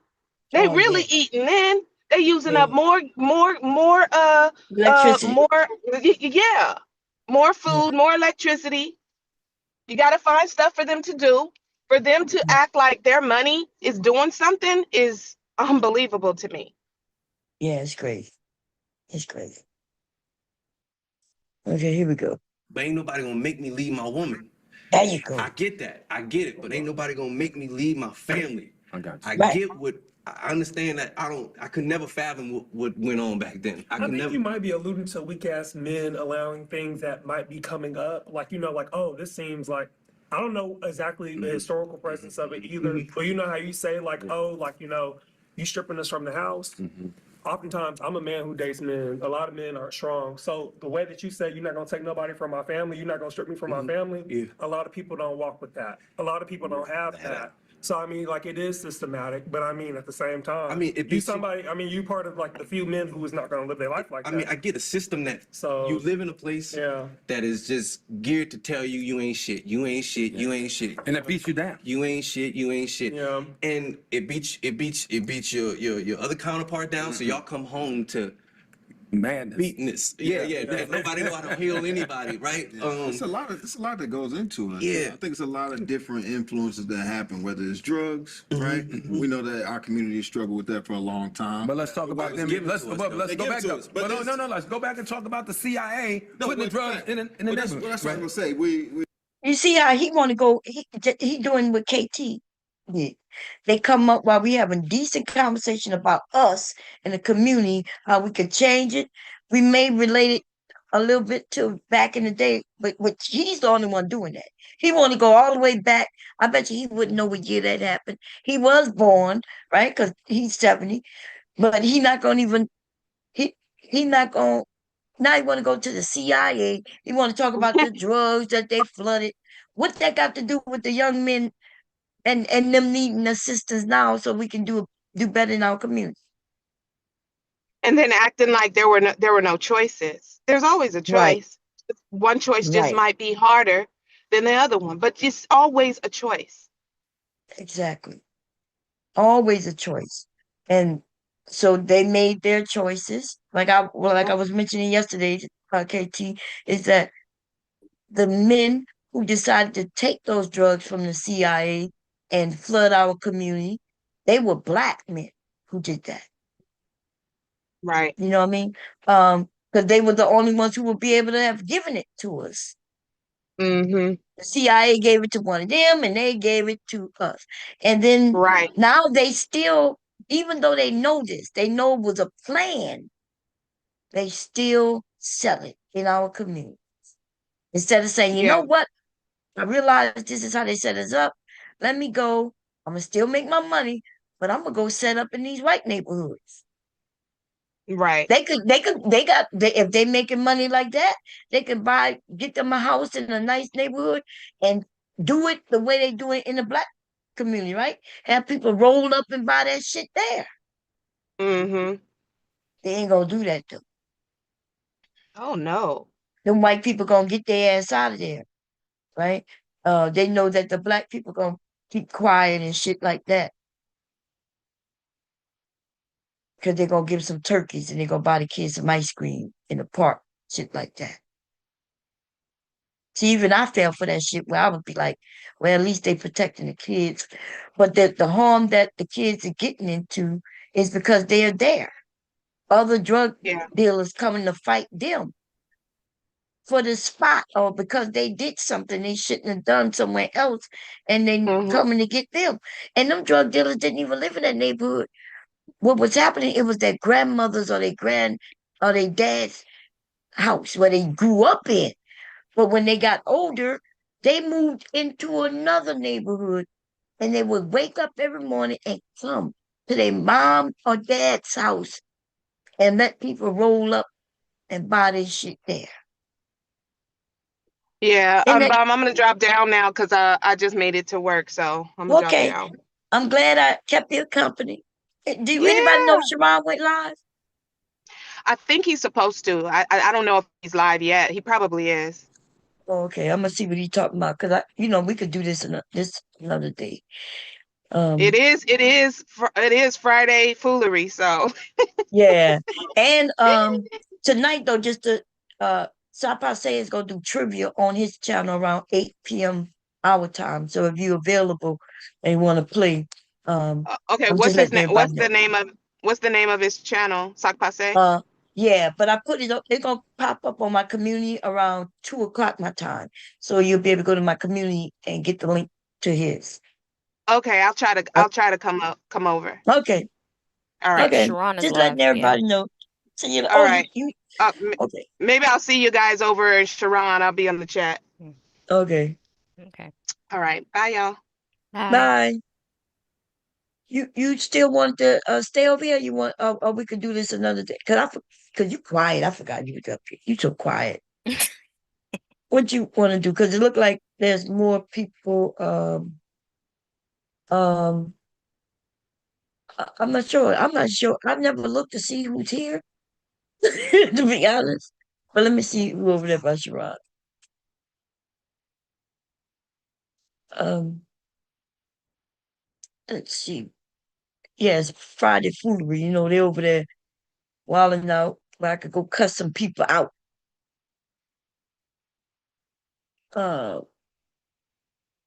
Look, he got let. How long he started? The millionaire. What you call him? He usually have like 1,000+ people watching. He only got 600. That affected him with his viewership. Shit they going through.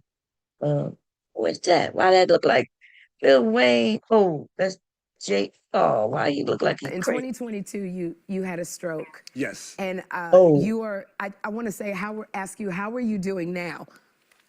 You are a walking miracle here. I couldn't walk. I couldn't talk. no, he's doing good. Okay. I'm about to say why he looks so bad, but we all getting older. And when I heard that he just had a stroke, I had to leave it alone, Oh, y'all. there it is right Um, there. It says Foolery Friday. yeah, but it should be have another one. Oh no, this the right one. It's only 3 people. He must have just started. Yeah. Any type of rapport back and forth, then I'm Yeah, sorry. Because if no. he's able to go, he'll have to in court It show says how am started. I harassing her? She Oh talking wow. to me. Why is it only That's three gonna people? show we Is can my have shit rapport. wrong? I'm mutually participating. Something must be wrong. No, it's not. How many people over here? Let me see. Uh, boom, boom. Mine says 25. Uh, what you want to do? It's up to you.